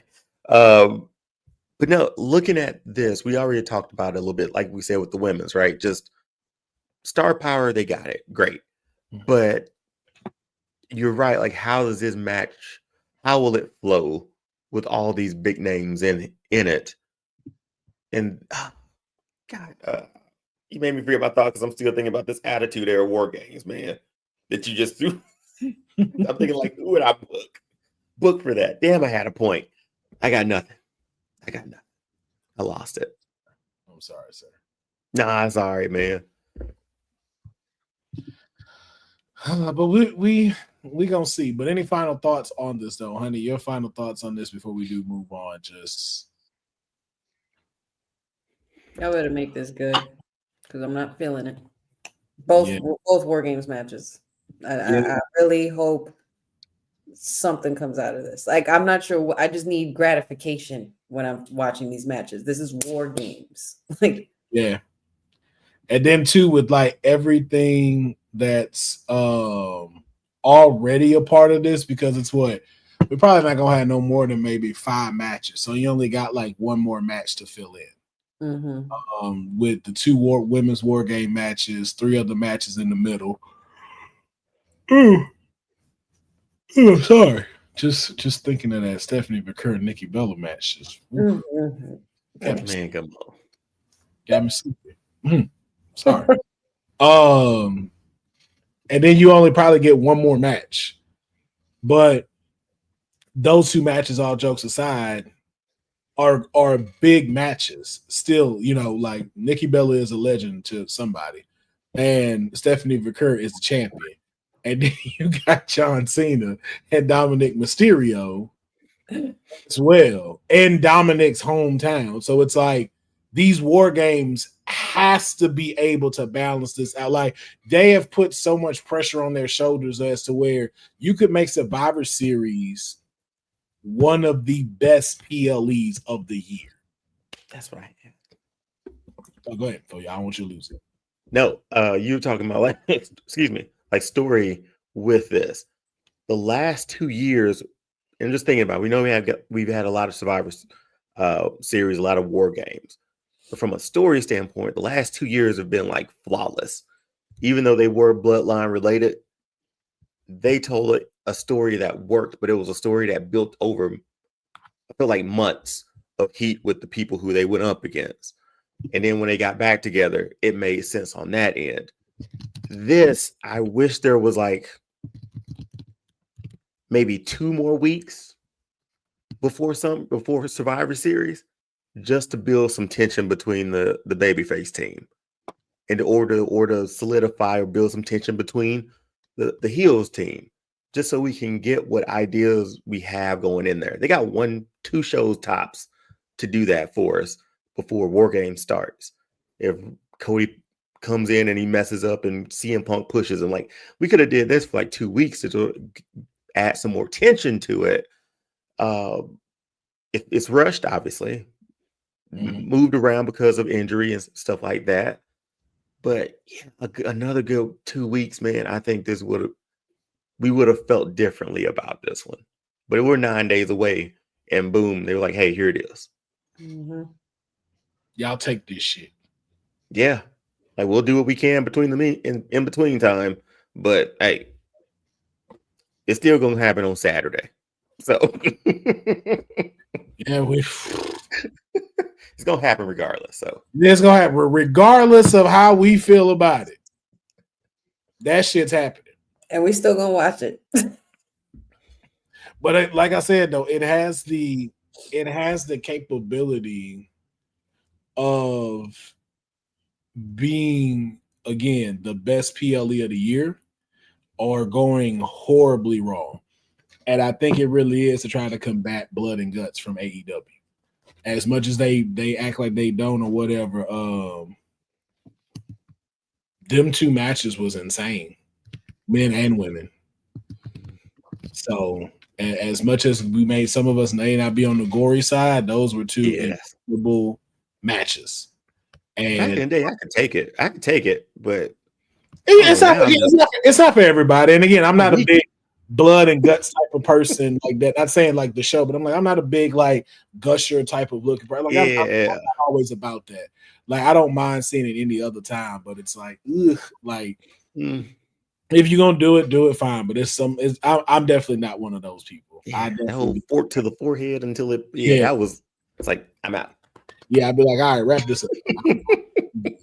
Quick tap. I could watch a whole Saw movie and be fine, but I'll see that and I'll be like, nah, I'm good. Yeah. Seeing Swerve with a syringe in his cheek, I'm like, it's a little wild for me. Didn't they try to drown somebody a month ago? Mm-hmm. Set somebody on fire. I'm like, okay, all right, y'all. I get where you go. It's just that suffocate Daniel Bryan. Yeah. So, but we'll see what's gonna happen. But we'll talk more about Survivor Series next week as well as we move to get towards it. November 29th.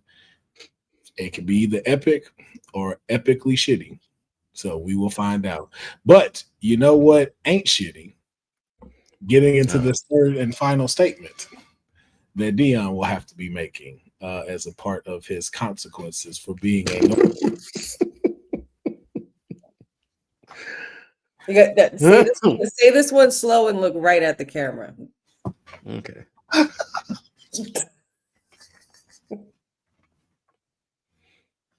Just look at you. You know what? Maybe Cody shouldn't have finished his story. Did you hear that? I know that hurt the most. That was the most hurtful. That's the one that took him out. He's like, all right. Man. High five, counts. We did it. We did it. You did it. I did it. But we both did, conspire. We conspired, but man, you took it to new heights. You took it to new fucking heights. I'm like, shit. The whole show. Y'all forget. I said it earlier this year when we started this. I'm a slow revenge kind of gal. Can you wait and just bring that up real quick? We've been about to be going on a year doing this kayfabe. Are we? By January, February, then we started after the new year.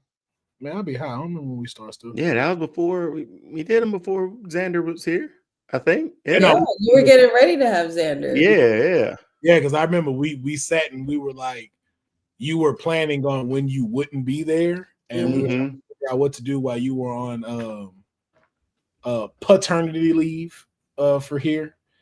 And shit. It's getting up. It's coming close. It's coming close, yeah. We'll have to figure out what to do for our 1 year anniversary then. Yeah. And especially now being on episode 53. 53 episodes. We're gonna keep this shit going. But yeah. I hope your statements made you feel better than when you came on, Deonne. I really do. I hope you leave with something positive from those statements. Are we done? Is that how we closing it? Or we got more? That's how we gonna close it. We'll close it like that. We have a writer's room we're gonna jump into, but we're already hitting the 2-hour mark. So I think that's just the way you had to make the statement. I don't think there's a better way to close it. But we will be coming up with our own. We have 3 things that we're gonna do, and I want to say it on here so I don't forget it, and Honey doesn't forget it either. And here, we're gonna ask again. We're going to do 3 writers' rooms.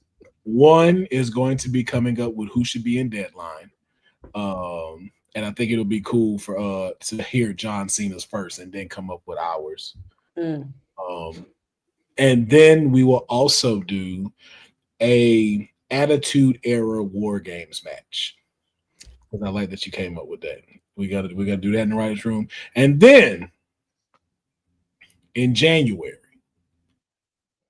we're doing the draft. We're doing the draft, but in a different way. Wait, what's the different way? Kayfabe draft is back. Who goes from WWE to AEW, and who from AEW goes to WWE? Ooh. Everybody is up for grabs, including the TNA roster. Ooh, okay. Well, And shit. New Japan and Ring of Honor. Oh my God. Okay. So we will prepare ourselves for that one. So, Deonne can have his notepad and his notes ready because that is a big task to take It on. is. And I don't want you having to come off the top of the head with that one. I want that to be definitely given some thought. And we will give the format of it coming soon. But we just wanted y'all to see like some of the stuff that we will continue to do here on Kayfabe, and we will start getting in some guests as well. Some people that are wrestling content creators, as well as getting back to our interviews and stuff. Just full transparency. Life been lifing, so just trying to get bearings straight and stuff like that. Deonne's a father, Honey's rich, so that has. I'm trying to move into my new location, so I feel a little more creative, and now I done got my stability. Your councilman can afford cable. He's not going to buy it, but that's always good news for me. So, but we're going to go ahead and wrap this episode up of the Kayfabe Podcast. We appreciate each and one of y'all tuning in. Thank you for those that watched on our Instagram Live. Make sure that you follow our Kayfabe Podcast Instagram channel so you stay up to date. We will be putting out more content as far as clips goes. As again, like we said, life just been lifing. But we appreciate everybody that's tuning in. Be sure that you check out All-Star Fandom, the Wrestling with Honey podcast that'll be coming in 2026. And be sure to go to crownandcloak.shop to support this channel and go ahead and buy yourself some merch. But from the three of us, the greatest trio on the internet, no dispute. We will catch you next time.